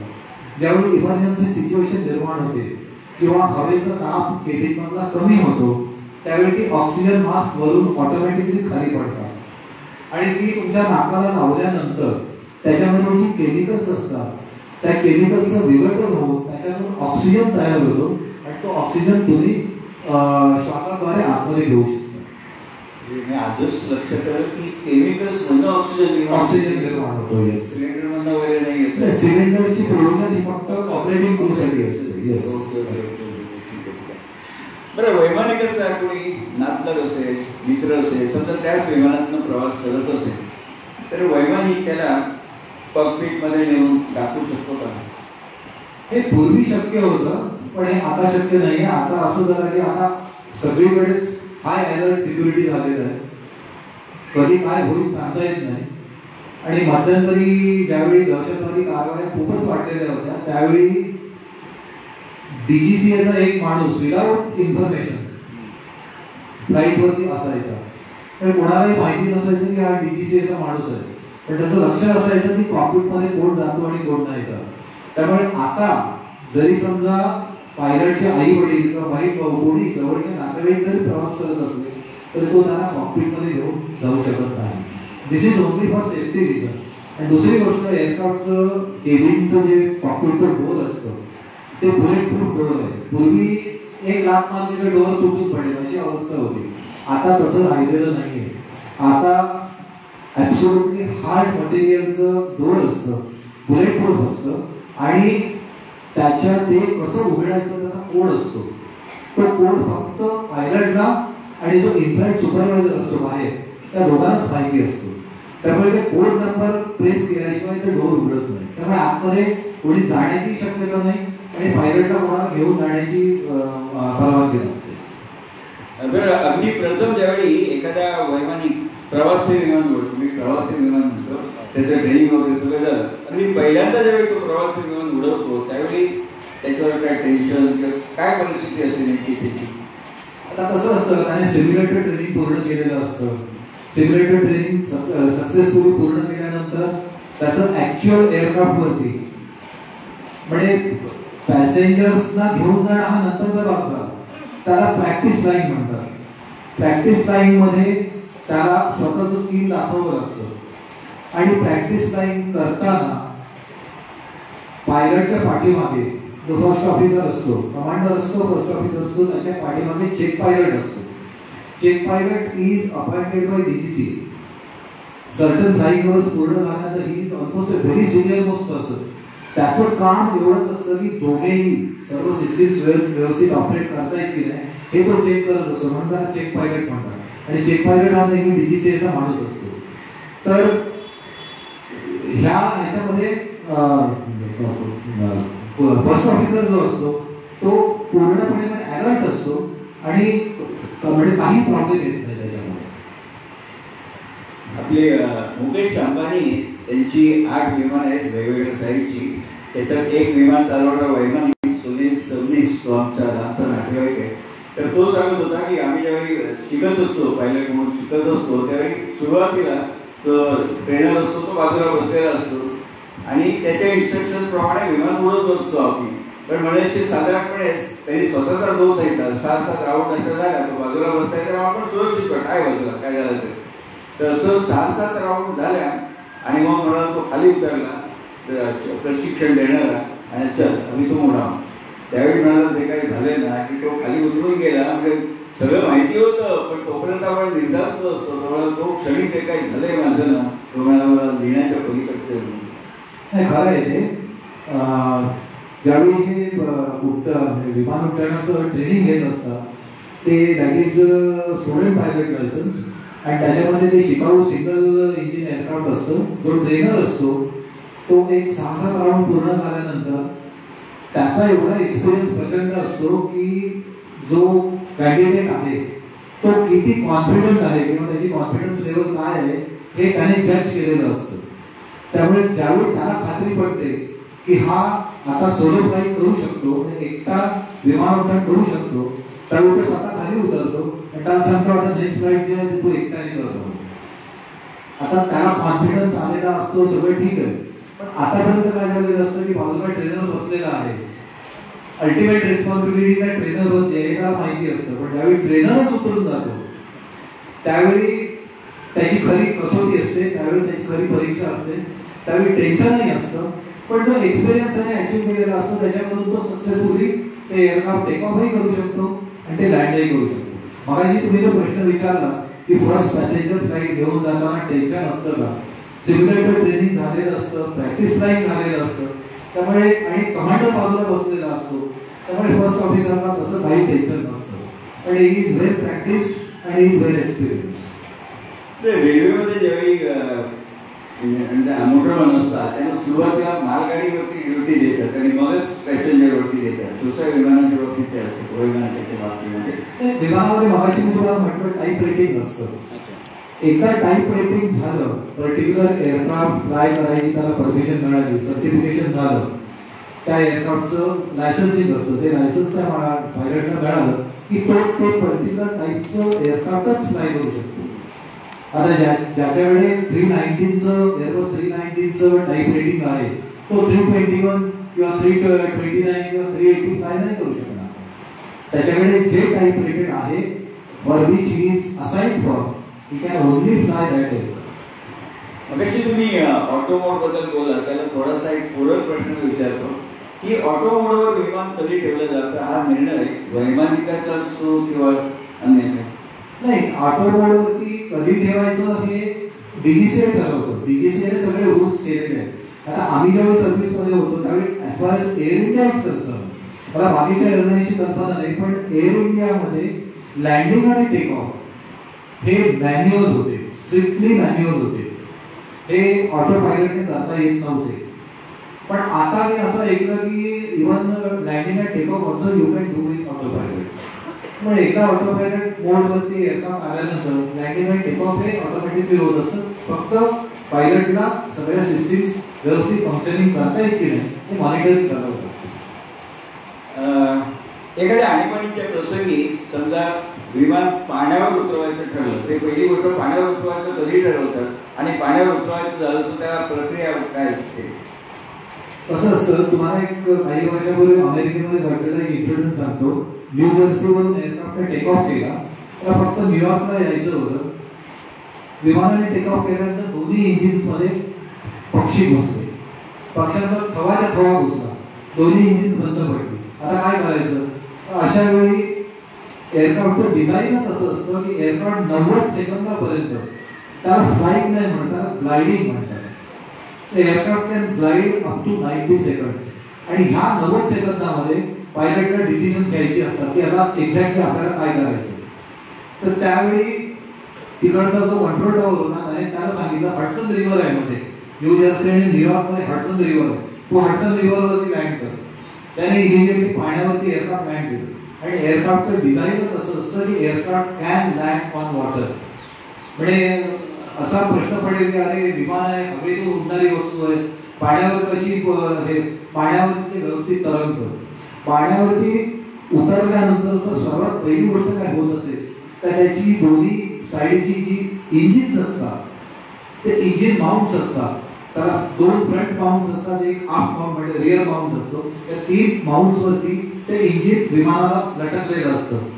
ते तिन्ही माउंट शिअर ऑफ होतात आणि इंजिन पहिल्यांदा डिटॅच होतात आणि ती पाण्याखाली जातात. इंजिन स्पेस पाण्याखाली गेली की एअरक्राफ्टचं वजन ड्रॅस्टिकली कमी होतं आणि ते विमान पाण्यावरती आरामात तरंगू शकतं. आणि मग ते विमान एकदा तरंगायला लागलं की मग जो केबिन क्रू असतो तो सगळी डोअर्स ओपन करतो, सगळ्या एस्केप फ्लाईट सगळ्या ऑपरेट करतो आणि पॅसेंजर इव्हॅक्युएशन सुरू होतं. आणि तोपर्यंत ATC कडून सर्व आजूबाजूच्या ज्या समुद्रामध्ये किंवा नदीमध्ये, आता ही हडसन रिव्हर होती, नदीमध्ये ज्या नौका वगैरे असतात, बऱ्याच वेळा नेव्हीची सुद्धा जहाज असतात, ती इमिडिएटली एस्कॉर्ट करतात त्यांना आणि ते पॅसेंजर इव्हॅक्युएशन प्रोसेस सक्सेसफुल होते. एअरक्राफ्टचं डॅमेज होतं, एअरक्राफ्ट जातं, थोड्या वेळाने ते पाण्याखाली जातं, पण लाईफ सेव्हिंग हा जो मुख्य मुद्दा असतो तो त्याच्यामध्ये सक्सेसफुली अचीव्ह केला जातो. आपण म्हणाला शेवटी ते पाण्याखाली जातं, पण हा काळ किती असतो? मगाशी तुम्हाला उतरताना लगेच बुडत नाही ते ठरवतं, पण शेवटी पाण्याखाली जातो तर शेवटी म्हणजे मधल्या काळात किती वेळ लागतो? म्हणजे पॅसेंजर्सना बाहेर काढणे किंवा पुरेसा वेळ मिळतो? हा, पॅसेंजर्सना संपूर्ण बाहेर काढून इव्हॅक्युएशन संपूर्ण झालं पाहिजे. त्याच्यामध्ये उद्देश हाच असतो की संपूर्ण एअरक्राफ्ट हे रिकामं झालं पाहिजे. सामान वगैरे जाऊ दे, पण लाईफ सेव्हिंग हे झालं पाहिजे. लाईफ सेव्हिंग 100% होतं, कारण सतत 10 दरवाजे विमानाला असले तर 10ही दरवाज्यांना 10 एस्केप फ्लाईट्स असतात आणि ह्या जो केबिन क्रू असतो ते आर वेल ट्रेन, ते इमिडिएटली दरवाजे उघडून 10च्या 10 एस्केप फ्लाईट ऑपरेट करतात. एस्केप फ्लाईट म्हणजे तो राफ्ट असतो, तो राफ्ट असा पाण्यावरती फ्लॅट तलगत राहतो आणि त्याच्यावरती पॅसेंजरला ढकललं जातं लाईफ जॅकेट्स टाकून. पॅसेंजर त्याच्यावरती आरामात सेफली बसू शकतात आणि तोपर्यंत आजूबाजूने सगळी मदत करणारी सगळी यंत्रणा सगळी चालू होते आणि त्या पॅसेंजरना वाचवलं जातं. तर जेव्हा विमान चाललेलं आहे समजा, तर विमान आता उतरायची वेळ आली तर वैमानिकाला साधारणपणे कसं कळत असतं की किती अंतर आहे? तर मुंबईत समजा 100 किलोमीटर कमी आहे किंवा 50 किलोमीटर वरती आली तर किती अंतर असताना विमान खाली घ्यायला सुरुवात केली पाहिजे हे त्याला कसं कळतं? म्हणजे सगळं ऑटोमॅटिकली सिस्टीम मध्ये असतं की त्याला मॅन्युअली ट्रेनिंग असतं? हे ऑटो पायलट सिस्टीम मध्ये सुद्धा असतं आणि हे त्याला मॅन्युअल ट्रेनिंग सुद्धा असतं. त्याला VFR म्हणतात, म्हणजे व्हिज्युअल फ्लाईट रूल. आता व्हिज्युअल फ्लाईट रूल मध्ये काय असतं की त्याला काही माइलस्टोन जे असतात ते त्याला खाली दिसत असतात, लँडमार्क जे असतात ते दिसत असतात. त्याला ATC दिसत असतो, त्याला एखादी नदी पाहत असेल ती दिसत असते, त्याला एखादा डोंगर असेल मध्ये तो दिसत असतो. तर ह्या लँडमार्कच्या आधाराने तो VFR म्हणजे व्हिज्युअल फ्लाईट रूल प्रमाणे एअरक्राफ्ट लँड करू शकतो. पण हे सध्या शेवटी त्याला सांगणारं ATC असतं की तू VFR सिस्टीम यूज कर आणि तू लँड कर.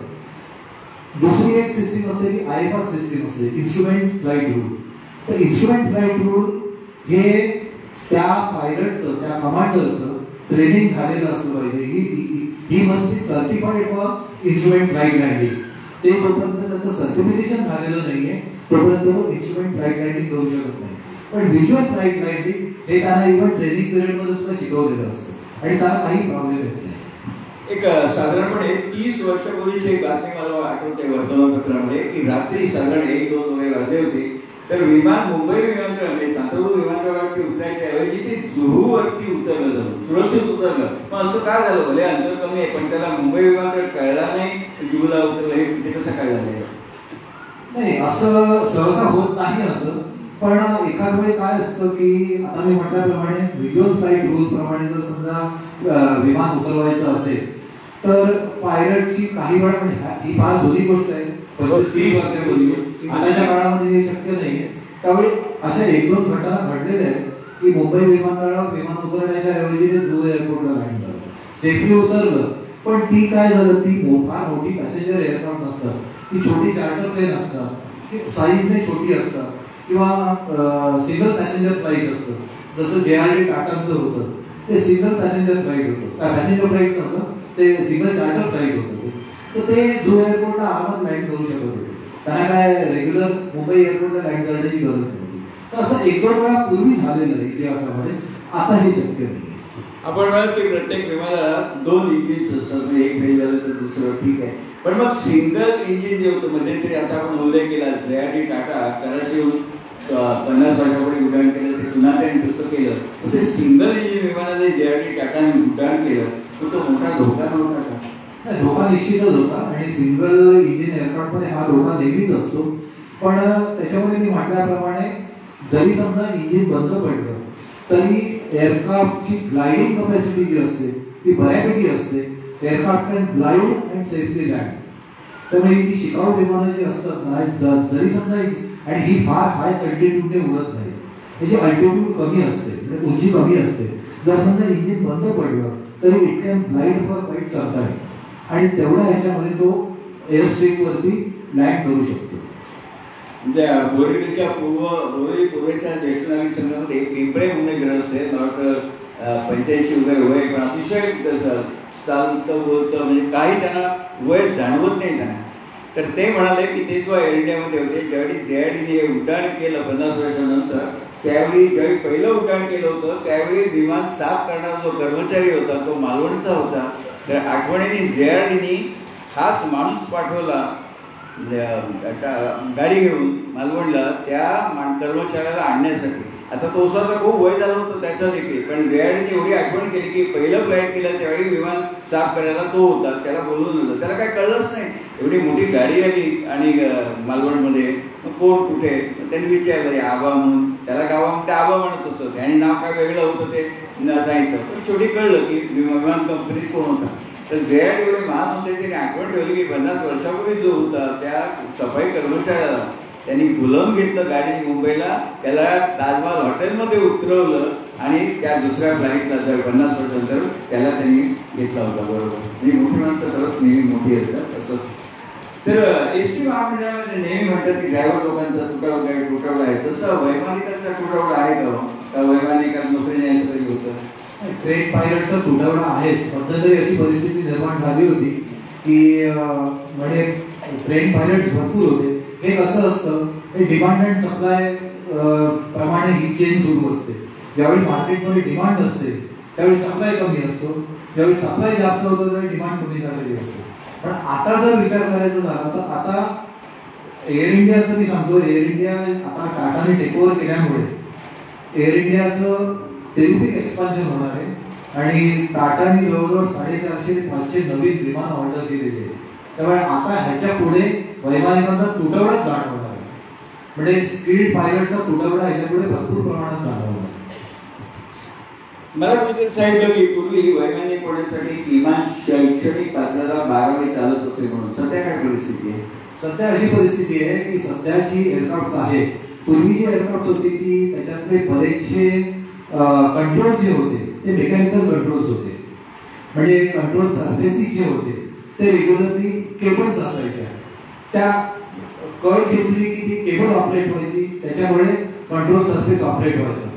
नंतर जसजशी प्रगती होत गेली तसतसं फ्लाय बाय वायर ही कल्पना तुम्ही ऐकली असेल. फ्लाय बाय वायर म्हणजे काय, ते mechanical control. Now they require qualified personal for operating the flight. कारण टेक्नॉलॉजी जेवढी हाय झालेली आहे आणि ती टेक्नॉलॉजी समजण्यासाठी त्या पायलटची एज्युकेशन क्वालिफिकेशन जी आहे ती जर तो इंजिनियर असेल तर एअरलाईनसाठी ते चांगलंच आहे. अनेक वेळा काय काय माणसं रामदास स्वामी म्हणतात असं की जो तो बुद्धीचं सांगतो तसं मला एक माणूस सांगत होता विमानाचं पेट्रोल. आता तर गाडीमध्ये आपण कारमध्ये पेट्रोल भरतो ते आणि विमानामध्ये भरतो पेट्रोल वेगळंच असतं, ते महाग पण असतं. तर तो म्हणाला ते एवढं एक ज्वलनशील असं विमानात भरायचं पेट्रोल असं मुठीत घेतलं आणि जमिनीवर आपटलं तरी देखील ते पेटतं. खरं आहे का? त्याचं काय असतं की आपण गाडीमध्ये भरतो ते पेट्रोल म्हणतो, आपण पेट्रोल किंवा डिझेल म्हणतो. एअरक्राफ्ट मध्ये जे भरतात त्याला पेट्रोल म्हणत नाही, त्याला ATC म्हणजे ATF म्हणतात, एअर टर्बाईन फ्युएल. आता एअर टर्बाईन फ्युएल याच्यामध्ये दोन प्रकार असतात, एक JP1 असतं आणि JP4 असतं. म्हणजे त्याला जेट पेट्रोलियम 1, जेट पेट्रोलियम 4 म्हणतात. हे अतिशय कॉस्टली असतं. ह्याचा फ्लॅश पॉईंट जो असतो हे साधारण आपले जे पेट्रोल असतं याचा 94 ऑक्टेन वगैरे याचा फ्लॅश पॉईंट असतो. ते जे विमानामध्ये जे JP4 वापरतात त्याचा फ्लॅश पॉईंट 98, 99 वगैरे असतो. डेफिनेटली इट इज कॉस्टली, जवळजवळ ते 200 रुपये लिटर वगैरे. आणि आम्हाला फ्युएल सप्लाय करणारे इंडियन ऑइल, त्याच्यानंतर भारत पेट्रोलियम, हिंदुस्थान पेट्रोलियम हेच करतात. पण एअरक्राफ्टसाठी जे फ्युएल देतात ते फ्युएल वेगळं असतं आणि गाड्यांमध्ये जे भरतात ते फ्युएल वेगळं असतं. जगामध्ये विमानाचं पहिलं उड्डाण झालं ते 17 डिसेंबर 1903 रोजी आणि अमेरिकेतील नॉर्थ कॅरोलिना इथं ते राईट बंधूंनी केलं होतं. साहेबांनी मला सांगितलं ते फक्त मी लिहून घेतलं होतं. तर या विमानानं 120 फूट उड्डाण केलं होतं. अंतर फक्त 120 फूट आणि 12 सेकंद ते हवेत राहिलं होतं. अगदी पहिलं उड्डाण. आणि आता किती नॉनस्टॉप किती तास विमान जातो? नॉनस्टॉप आता बघा ना, मुंबईहून निघालेलं विमान डायरेक्ट म्हणजे दिल्ली, मुंबई दिल्ली आणि दिल्ली सॅन फ्रान्सिस्को, कुठे दिल्ली कुठे सॅन फ्रान्सिस्को, ते असं संपूर्ण व्हाया कौलालंपूर सिंगापूर असं करून ते व्हाया पॅसिफिक ते 17 तासाचं नॉनस्टॉप फ्लाईट आहे. हे 17 आवर्स नॉनस्टॉप फ्लाईट. त्यामुळे आता टेक्नॉलॉजी ऍडव्हान्स झालेली आहे, एअरक्राफ्टचं फ्लाईंग कपॅसिटी वाढलेली आहे, फ्लाईंग आवर्स त्याचे वाढलेले आहे. बघा ना तुम्ही, नॉनस्टॉप दिल्ली सॅन फ्रान्सिस्को 17 तासाचं फ्लाईट जाऊ शकतं. ज्यावेळी अंत्यगटामध्ये पहिल्यांदा सागरशी माझे बोलणं झालं तेव्हा मी ठरवलं, म्हटलं आपल्या सुब्रतराव व्यासपीठावरती त्यांना बोलवायचं म्हणून. कसं असतं, आपण बँकेच्या वेळी जातो ना पासबुक भरायला, त्यावेळी तिथे जो मनुष्य असतो ते मशीनवरती काम असतं. पासबुक ते मशीन, आता पासबुक अकाउंटचं आपलं आपण भरू शकतो, बाहेर यंत्र असतात. पूर्वी काउंटरवर जायला लागायचं. तो तिथला मनुष्य ना पासबुक टाकतो यंत्रामध्ये आणि पासबुकाची पानं संपली की नवीन पासबुक तो काय सांगतो, वो मेरे को मालूम नहीं है, 2 दिन के 4 दिन के बाद आओ, रोज का आदमी नाही आहे म्हणून. आता 5 सप्ताहामध्ये नवीन पासबुक टाकायचं, त्याचा लोअर प्रिंटिंग, हे सगळं मेनू मध्ये असतं. पण त्यांनी ते शिकून घेतलेलं नसतं, शिकून घ्यायची इच्छा नसते. मग आपल्याला सांगतो 4 दिन के बाद आओ, हमेशा का आदमी आहे तो करके देगा. साहेबांचं असं नव्हतं, ते ग्राउंड इंजिनियर असतो सगळं. म्हणून मी म्हटलं की विमानाचं अंतर, विमान उडल्यावरचं सगळं तर माहितीये, जमिनीवर असेल तर माहितीये. म्हणून म्हटलं एक वेगळा माणूस आहे, त्यांच्यानं आपण बोलूया. मी आता बोलत त्या अनुषंगाने मला एक गोष्ट आठवण, म्हणजे घडलेला किस्सा आठवला, घडलेली घटना माझ्या बाबतीत. मी भोपाळहून निघालो होतो मुंबईला यायला. तर विमान भोपाळहून निघालं, इंदूरला एक त्याचा हॉल्ट होता, स्टॉप होता आणि मग पुढे ते मुंबईला यायचं.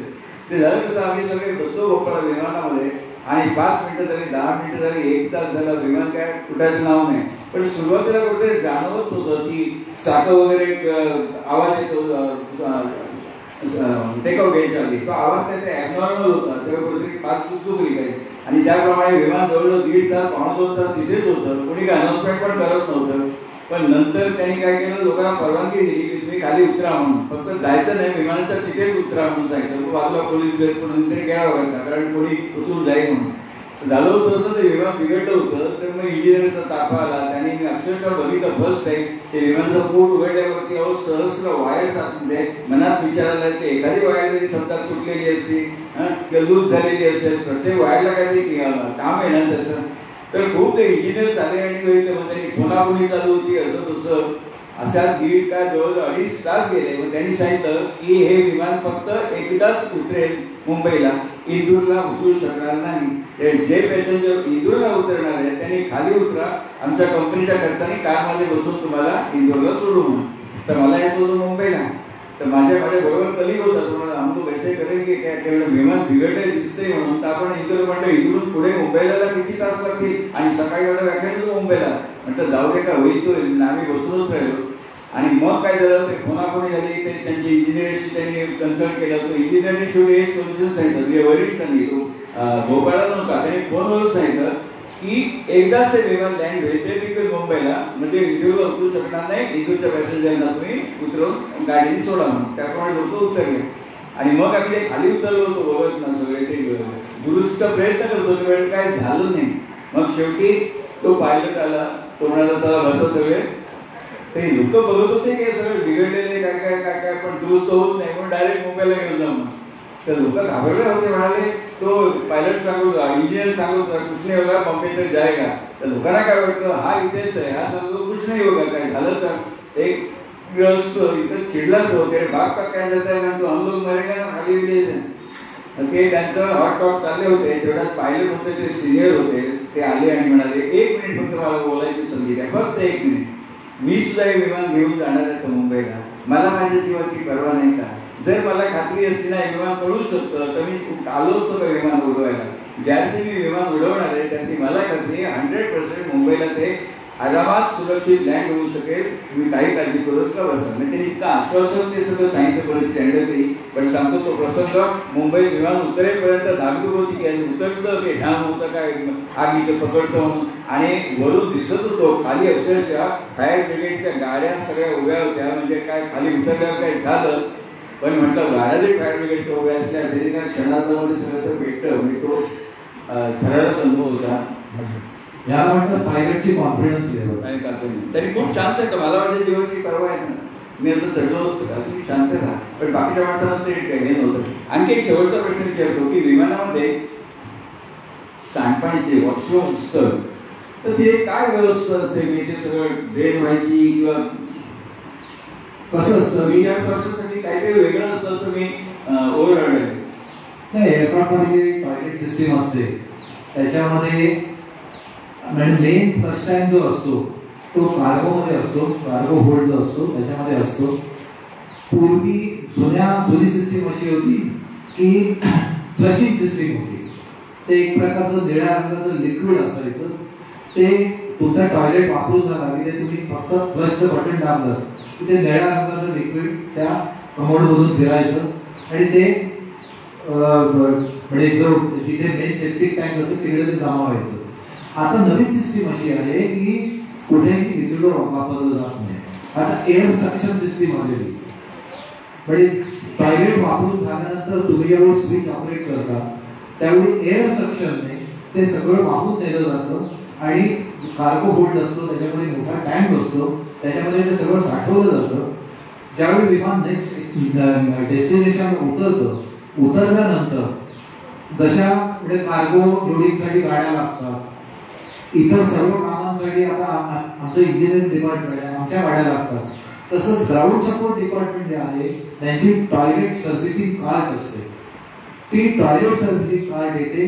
नंतर तो मोठा होस असतो, तो होस एअरक्राफ्टला कनेक्ट करतात. तो संपूर्ण सेप्टिक टँक जो असतो तो सगळं ते सक करून घेतात.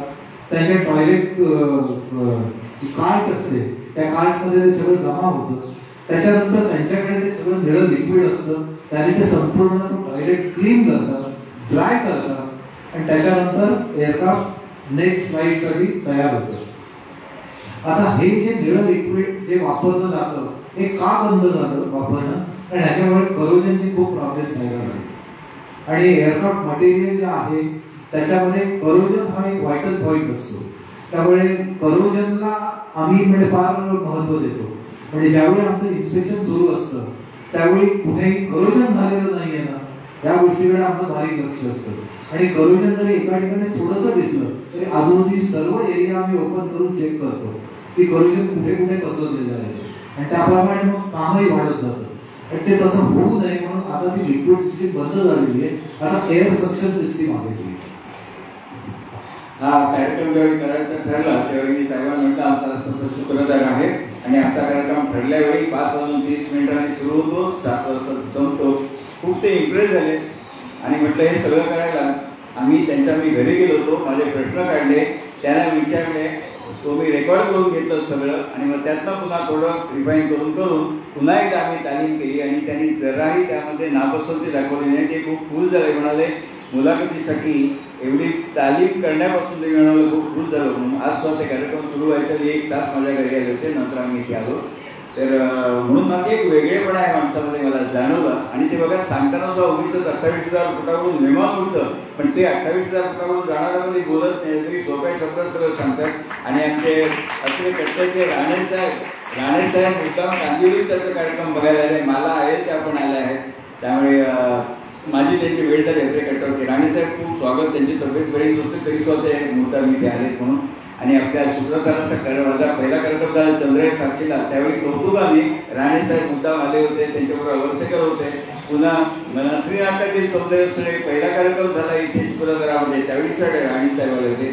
ही माणसं खरंच कौतुक कसं करावं आणि संबंध कसे टिकवावे त्यानंतर राणेसाहेब. आणि मुख्य म्हणजे ते देखील कोकणातलेच आहेत, मी लिहिलं कोकणातली माणसासाठी साधी असतात काय बडे जेवणारे साहेब सह बघा की सगळं एवढं असून सुद्धा ते इथे बोलण्या बिण्यामध्ये नम्र, बरोबर त्या वहिनी पण आल्या त्यांच्या. तर आमच्या पद्धतीप्रमाणे आमचा कार्यक्रम बरोबर 7ला संपतो आणि आता घड्याळामध्ये 6:51 झाले. हे सगळं टेलरमेट तुम्ही खूप सहकार्य केलं, त्यावेळी आमचा कार्यक्रम ठरलेल्या वेळेत सुरू होतो, ठरलेल्या वेळेत संपतो. तर मी आता सूत्र तुमच्या सुगंधाताईंना सांगतो.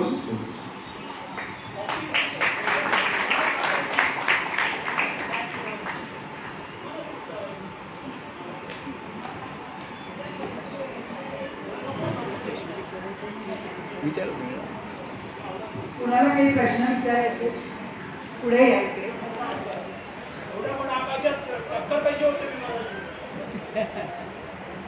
सावंतांचा प्रश्न. नमस्कार.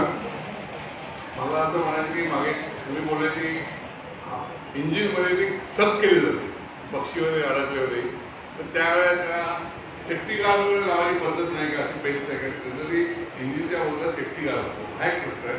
म्हणजे 8 वर्षापूर्वी मुंबईहून एक मलेशियाला विमान जात होते. मी महिंद्रामध्ये होतो, आमच्याकडे ऑफिसर आहे बसलेला. मग ते विमान ते गेलं, ते काय सर्व होतं त्याचं ते ब्लॅक बॉक्स मिळाले नाही अजूनपर्यंत आत्तापर्यंत. तर ते काय मी मागाच्या मागे ब्लॅक बॉक्स कुठल्याही परिस्थिती सापडते, पाण्यावर तर नव्हते, पण ते सापडलेले नाही. ब्लॅक बॉक्स हे पाण्यावरती तरंगत नाही. ब्लॅक बॉक्स हे विमानाबरोबर खाली जातं.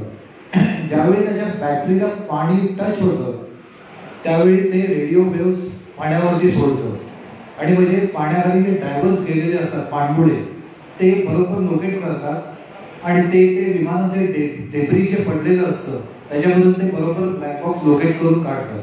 ब्लॅक बॉक्स हे अतिशय हेवी असतं, ते पाण्यावरती येऊन कधी तरंगणार नाही. फक्त ते रेडिओ वेव्ह सोडतं, सिग्नल सोडतं आणि ते सिग्नल पाण्यावरती आले की फक्त लोकेशन कळतं. मग ड्रायव्हर्स त्या दिशेने जातात आणि ते ब्लॅक बॉक्स लोकेट करतात. नाही, असं बऱ्याच वेळा झालेलं आहे. अमेरिकेमध्ये हा बर्म्युडा ट्रायंगल जो आहे त्या बर्म्युडा ट्रायंगल मध्ये अनेक विमानं गायब झालेली आहेत, भरकटलेली आहेत. त्यांचेही ब्लॅक बॉक्स मिळालेले नाही. ते आता ते कुठे जाऊन विमान फसलेलं आहे. तर महासागराच्या तळाशी सगळा चिखल असतो, सगळे डोंगर असतात, काय काय अनंत गोष्टी असतात त्याच्यामध्ये ते डॅमेजही होण्याची शक्यता असते. त्यामुळे जर ते समजा आता हे जे तुम्ही म्हणताय MH370 मलेशियन एअरक्राफ्ट ते भरकटलंच ऍक्च्युली, त्या रडारवरूनच गायब झालं. त्याचा शेवटपर्यंत पत्ता लागला नाही की ते विमान कुठे गेले. त्यामुळे त्याचा ब्लॅक बॉक्स लोकेट होऊ शकतात असं झालं. नाही, गार्ड शक्य नसतं, गार्ड ठेवणं शक्य नसतं. फक्त काय असतं, ज्यावेळी एअरक्राफ्ट ग्राउंडवरती असतं ना त्यावेळेस समजा एअरक्राफ्ट असं उभं असेल तर त्याच्या इंजिनच्या समोर आम्ही ते रेड कलरचे जे गार्ड्स असतात ते फक्त आम्ही ठेवलेले असतात, पोझिशन केलेले असतात किंवा इंजिनच्या जवळ कोणी जाऊ नये म्हणून. पण इंजिन सुरू होण्याच्या आधी ते सगळे गार्ड्स आम्हाला काढावे लागतात. कारण इंजिन सुरू केलं आणि ते गार्ड समोर ठेवलं तर गार्ड्सच खेचून घेईल ना. ते प्लॅस्टिकचे गार्ड्स असतात, ते सक करायला किती वेळ लागणार आहे, तर त्यावेळी सगळं क्लिअर करावं लागतं. तुम्ही जे म्हणता ना की इंजिनच्या समोर गार्ड म्हणजे इंजिनला एक जाळी वगैरे असतं, that is absolutely not possible. कारण ती जर समजा इंजिनच्या इंटेकला जर समजा जाळी लावली आणि इंजिन ज्यावेळी फुल फोर्सने सुरू होतं ती अख्खी जाळीच्या जाळी आतमध्ये खेचून गेली. पुढचा प्रश्न. 2-3 प्रश्न. आदित्य परांज, मी मेकॅनिकल इंजिनियर होतो. तुम्ही म्हणता इंजिनमध्ये पक्षी वगैरे खेचले जातात, मग हवेतलं पाणी आणि आईस ज्या क्लाउड्स येतात त्याचा इफेक्ट होत नाही का? नाही, त्याच्यामध्ये काय असतं की डी-आयसिंग मेकॅनिझम असतं, इंजिनमध्ये असतं. त्याच्यानंतर दोन्ही बाजूचे जे पंख असतात त्याच्यामध्ये डी-आयसिंग सिस्टीम असते. जनरली हे जे आईस फॉर्मेशन जे होतं हे पंखांचा जो लिडिंग गेज असतं त्या लिडिंग गेजवरती किंवा इंजिनचं जे नोजकाऊल ज्याला म्हणतात त्याच्यावरती हे सगळं आईस फॉर्मेशन होतं. तर हे आईस फॉर्मेशन होऊ नये म्हणजे आईस फसल्यानंतर ते इमिजिएटली मेल्ट व्हावं म्हणून डी-आयसिंगची सिस्टीम असते. त्यामुळे कुठेही कितीही जरी आता तुम्ही वरती 35,000 फुटावरून ज्यावेळी जाता त्यावेळी टेम्परेचर असतं -65 असतं. तिकडे आईस फॉर्मेशन तर होणार पण ते होऊ नये म्हणून डी-आयसिंग सिस्टीम असते. ती डी-आयसिंग सिस्टीम म्हणजे काय असतं की त्याच्यातून नळ्या ऑपरेट केलेल्या असतात आणि त्याच्यातून हॉट एअर म्हणजे जी इंजिनसाठी जी हॉट ब्लीड एअर लागते ती संपूर्णपणे खेळवलेली असते आणि त्या हॉट एअरमुळे ते डी-आयसिंग होऊन जातं. त्यामुळे आईस फॉर्मेशन कुठेही होत नाही. मोबाईलचा RPM किती असतो? आरपीएम मी तुम्हाला सांगितलं ना, आरपीएम असं मोजता येत नाही. त्याचा पॉवर जी असते ती थ्रस्ट मध्ये मोजतात.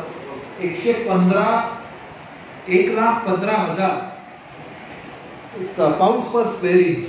आमची ही जी इंजिनची पॉवर असते ही पाऊंड्स पर स्क्वेअर इंच, आणि इंजिन पॉवरला आम्ही थ्रस्ट पॉवर म्हणतो. तर ही जी असते ही पाऊंड्स पर स्क्वेअर इंच मध्ये मोजली जाते. आणि आता जे रिसेंटली 777 एअरक्राफ्ट आहे त्याची 1,15,000 पाऊंड्स पर स्क्वेअर इंच एका इंजिनची पॉवर आहे. अशी त्याला 2 इंजिन्स असतात. म्हणजे तुम्ही विचार करा, ज्यावेळी एवढ्या पॉवरने ते इंजिन फिरत असतं त्यावेळी तुम्ही म्हणता त्याप्रमाणे जर गार्ड लावला तर तो गार्ड सगळा आतमध्येच खेचून गेला. विमानाचा वेट किती असतो? म्हणजे 777 आता तुम्ही म्हणाला लेटेस्ट टोटल म्हणजे विथ फुल्ली लोडेड. ते विमानाचं वेट पण कसं असतं, ते किती म्हणजे किती कपॅसिटीचं एअरक्राफ्ट आहे त्याच्यावरती असतं. आता जम्बो जर तुम्ही बघितलं त्याचा प्रचंड 1,78,000 टन वगैरे तसं वजन असतं. 1,78,000 टन्स वगैरे तसं वजन असतं. हे टनेज मध्ये असतं, हे किलोमध्ये मोजत नाही, हे टन्स मध्ये असतं. त्यामुळे आणि एअरक्राफ्टचं वेट हे एम्प्टी एअरक्राफ्टचं weight plus passenger weight plus cargo weight plus fuel weight मिळून टोटल एअरक्राफ्टचं वेट होतं.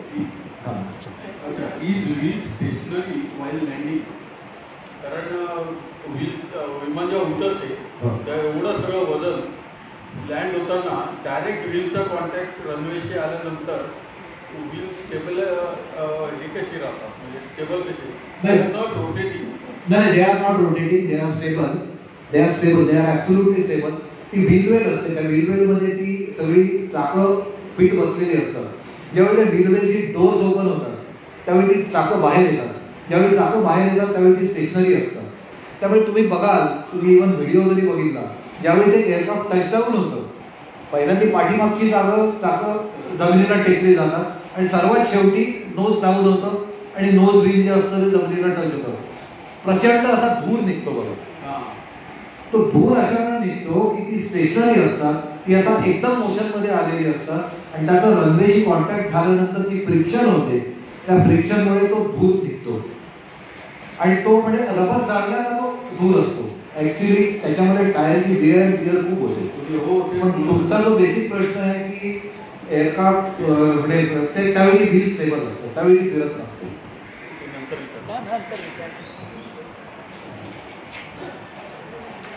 आता अजून एकच प्रश्न घेऊया झाल्यानंतर. मला हे विचारायचं आहे की मगाशी जे पक्ष्यांचं सांगितलं, धडकतात पक्षी किंवा खेचलं जातात, तसं आपण नेहमी ऐकतो की 2 विमानांची धडक होते आकाशामध्ये.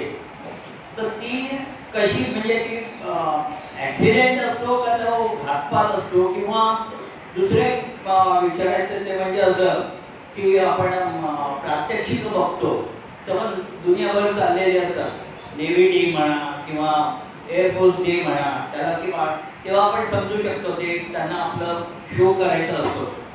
तेव्हा एखाद्या कोणाची तरी पायलटची चूक असते, एकमेकाचं त्यांना शो करायचा असतो, तर थोडीशी चूक लक्षात येऊ शकते की त्यामुळे ते धडक होते, काय तरी चूक होते. पण जेव्हा 2च विमानं समोरासमोर येतात तेव्हा ही धडक कशी होते? त्यांना वळवायला चान्स मिळत नाही का? वळवायला चान्स नाही मिळत अशासाठी की समजा एअर पॉकेट आलेला असेल तर एअर पॉकेटमध्ये एअरक्राफ्ट समजा 32,000 फुटावरून जात असेल तर ते अचानक 25,000 फुटावरती खाली येतं. पण एअर पॉकेट म्हणजे निर्वात पोकळी असते, तिथे एअर प्रेशर नसतं अजिबात. विमान हे हवेमध्ये कशामुळे तरंगतं? एअर प्रेशरमुळे तरंगतं. तो हवेचा जो खालचा दाब असतो त्याने विमानाला वरती तरंगत ठेवलेलं असतं. ज्यावेळी निर्वात पोकळी येते त्याच्यामध्ये काहीच नसतं, हवेचा दाबच नसतो. त्यामुळे ते विमान 32,000 किंवा 35,000 फुटावरून डायरेक्ट 25,000 किंवा 20,000 फुटावरती येत असतो. जो त्याचा फ्लाईंग झोन नसतो त्या फ्लाईंग झोन मधून दुसऱ्या कुठच्या तरी एअरलाईनचं विमान फ्लाय करत असतं, त्याच्यासाठी तो डेझिग्नेट झालेला असतो. तर अशा वेळी ओरिजिन होण्याची शक्यता असते. पण आता रिसेंट टेक्नॉलॉजी अशी आहे की ते ओरिजिन अवॉइड करण्यासाठी टिकास म्हणून सिस्टीम आहे, TCAS, टिकास म्हणजे traffic collision and avoidance system. ती एअरक्राफ्टच्या टेलमध्ये सिस्टीम ती फिक्स केलेली असते. त्याच्यामुळे ऍडव्हान्स तुम्हाला आयडिया मिळते, आयडिया येते तुम्हाला, वॉर्निंग मिळते तुम्हाला, आणि ती टीका सिस्टीम जी असते ती ऑपरेट होते. आणि हे जे कोलिजन हा जो प्रकार आहे, काही वेळी हेड ऑन कोलिजन वगैरे हे पूर्वी व्हायचं, आता अजिबात होत नाही, कारण टीका सिस्टीम जी आहे ती इमिजिएटली ऑपरेट होते. एकच प्रश्न घेऊया आता, नंतर तुम्ही त्यांना पर्सनली भेटून विचारू शकता. टीका सिस्टीम आता कोकण पण चालू केलेली. मगाशी तुम्ही ज्या ध्रुव एअरपोर्टचा उल्लेख केला, ते विमान जपान एअरलाइन्सचं 1972ला उतरलेलं होतं. कारण मी लहानपणी जवळ जायचं, त्यांनी स्वतः जाऊन काही दिवसांनी बघितलं. प्रश्न माझा आता असा आहे की ज्या विमान हायजॅक होतं त्यावेळी तुम्हाला काय इन्स्ट्रक्शन असतात? नाही, आम्ही ग्राउंड स्टाफ असतो, आम्हाला इन्स्ट्रक्शन काही नसतात. We are not flying group, we are ground staff, आम्हाला इन्स्ट्रक्शन काही नसतात. त्यावेळी जी कारवाई करायची असते ती ऑपरेटिंग क्रू आणि केबिन क्रू या दोघांनी मिळून करायची असते. आम्ही ग्राउंडवर असतो, एअरक्राफ्ट हवेत असतो, आम्ही काहीच करू शकत नाही. एअरक्राफ्ट इमर्जन्सी समजा लँडिंग झालं आणि ते एकदा एअरस्ट्रीपवरती उतरल्यानंतर मग पुढची जी काही कारवाई असते ती सगळी आम्ही करतो. पण एअरक्राफ्ट हवेत असताना, जसं हायजॅक काय जमिनीवरती असताना होत नाही, ते ज्यावेळी एअरबॉर्न होतं त्याच्यानंतरच हायजॅक होतं, त्यावेळी आम्ही ग्राउंड स्टाफ काही करू शकतो. आपलं विमान जे हायजॅक झालं, थोडा वेळ अमृतसरला उतरलं होतं, त्यावेळी ग्राउंड कोणी काय केलं होतं? ग्राउंड स्टाफने त्यावेळी केलं होतं. म्हणजे सर्वात पहिली गोष्ट म्हणजे IC-814 हे जे एअरक्राफ्ट होतं ते नेपाळवरून काठमांडू एअरपोर्टवरून सुटल्यानंतर अमृतसरला लँड झालं. अमृतसरवरून ज्यावेळी ते पुढे जायचं होतं त्यावेळी ऑपरेटिंग क्रू कडून स्पेसिफिक अशा काही इन्स्ट्रक्शन आल्या नाही. त्याचं कारण असं होतं की त्यांनी ऑपरेटिंग क्रूच्या कपाळावरती गन ठेवलेली होती आणि त्यांनी सांगितलं होतं एअरक्राफ्ट तू सरळ काबूलला घेऊन चलतो. तरी त्याने खूप हे केलं की नाही, माझ्याकडे तेवढं फ्युएल नाहीये, मी काबूलला नाही जाऊ शकत. तर त्यावेळी एक करता आलं असतं की काहीतरी एअरक्राफ्टच्या पुढे जे चॉक्स असतात किंवा काही बॅरियर्स असतात ते उभे करणं शक्य झालं असतं, पण ते करायला वेळ नव्हता. दुसरी गोष्ट, हे सगळं करण्यासाठी बऱ्याच परमिशनची गरज असते. तेवढ्या परमिशन त्या ठराविक वेळेत मिळणं शक्य नव्हतं. आणि ते जे हायजॅकर्स असतात त्यांना ते कोणासाठी थांबत नाही, त्यांना वेळ नसतो, त्यांना शक्य तेवढ्या फास्ट या सगळ्या कारवाया करायच्या असतात. त्यामुळे ते सरळ पायलटच्या कानाला गन लावतात आणि त्यांना सांगतात तू एअरक्राफ्ट घेऊन चल, नाही तर मी गोळी चालवतो. पायलटला ते सांगतात, ते करण्याशिवाय दुसरं गत्यंतरच नसतं. आणि म्हणून ते एअरक्राफ्ट पुढे काबूलला न्यावं लागलं. ती पुढे मशहुरी होती आणि त्याच्यामध्ये गव्हर्नमेंटने काही करू शकलं नाही. धन्यवाद. क्युरिओसिटी खूप असते, बरेचशा प्रश्नांची उत्तरं, मनातल्या शंका ज्या होत्या त्याचं निरसन तुम्ही केलेलंच आहे. पण तरी अजून बऱ्याच लोकांच्या मनात बरेच प्रश्न असतील, पण त्याच्यासाठी आपला वेळ पुरेसा नाहीये. आत्ता मला एक आठवण झाली, तुम्ही काबूलचा अमृतसरचं सांगितलं की परमिशन घ्यायला लागतात. तर ताजवरती जेव्हा हल्ला झाला आणि जेव्हा कमांडोज वगैरे उतरत होते आणि तेव्हा त्याचं चित्रीकरण दूरदर्शनवरून दाखवत होते, तर त्यावेळेलाही असंच कोणीतरी विचारलं, तेव्हा त्यांनी सांगितलं की हे बंद करणं फक्त आमच्या हातात नसतं, त्याच्यासाठी वरून सगळ्या परमिशन द्यायला लागतात. असे बरेच काही प्रॉब्लेम्स असतात आणि त्याच्यातून अनेक प्रॉब्लेम्स क्रिएट होत असतात. एक गंमत म्हणून सांगते, मगाशी प्रश्न आला की 2 पायलट असतात, एक झोपलेला असतो किंवा एखादा. तर मी आणि माझी नात 5-6 वर्षाची असेल, बंगळुरून आम्ही इथे येत होतो आणि बाहेर फक्त ढग आणि ढग, याच्या पलीकडे दुसरं काहीही दिसत नव्हतं. अचानक ते निरोप मला विचारलं, आजी विमानात 2 पायलट असतात ना रोज? म्हटलं मग असतात. तरी मला असं कुतूहल सगळा प्रश्न विचारायचा वाटला. तर तिने मला विचारलं, मी म्हणजे काय असतं की एखाद्याला समजा हार्ट अटॅक आला तर दुसरा असतो ना तिथे. म्हणजे मला इतकी गंमत वाटली की या 5 वर्षाच्या मुलांच्या सुद्धा मनात असे प्रश्न यावेत. याला कारण हे त्यांचं एक्सपोजरच आहे. आपण 5 वर्षाचे असताना विमानाहून ते अनांतरी ही कविता सुद्धा एक ओळ एवढीच माहिती होती आपल्याला. जर तुम्ही निराळाच विषय आपल्यासाठी होता आपल्या या मंचावर, पहिल्यांदाच हा विषय झालेला आहे. आपण पुन्हा एकदा त्यांच्याकडून आणखी प्रश्न आपले असतील ते त्यांच्याकडे घेऊया आणि त्याचं निरसन करूया. आजच्या आता कार्यक्रमाची सांगता करण्यापूर्वी पुढचा कार्यक्रम मी सांगते. तो आहे 4 तारखेला आणि वक्ते आहेत चंद्रशेखर पाटील. त्या दिवशी सर्वांनी असंच यावं. आता आपण पसायदानांनी सांगता करूया. आशा नाही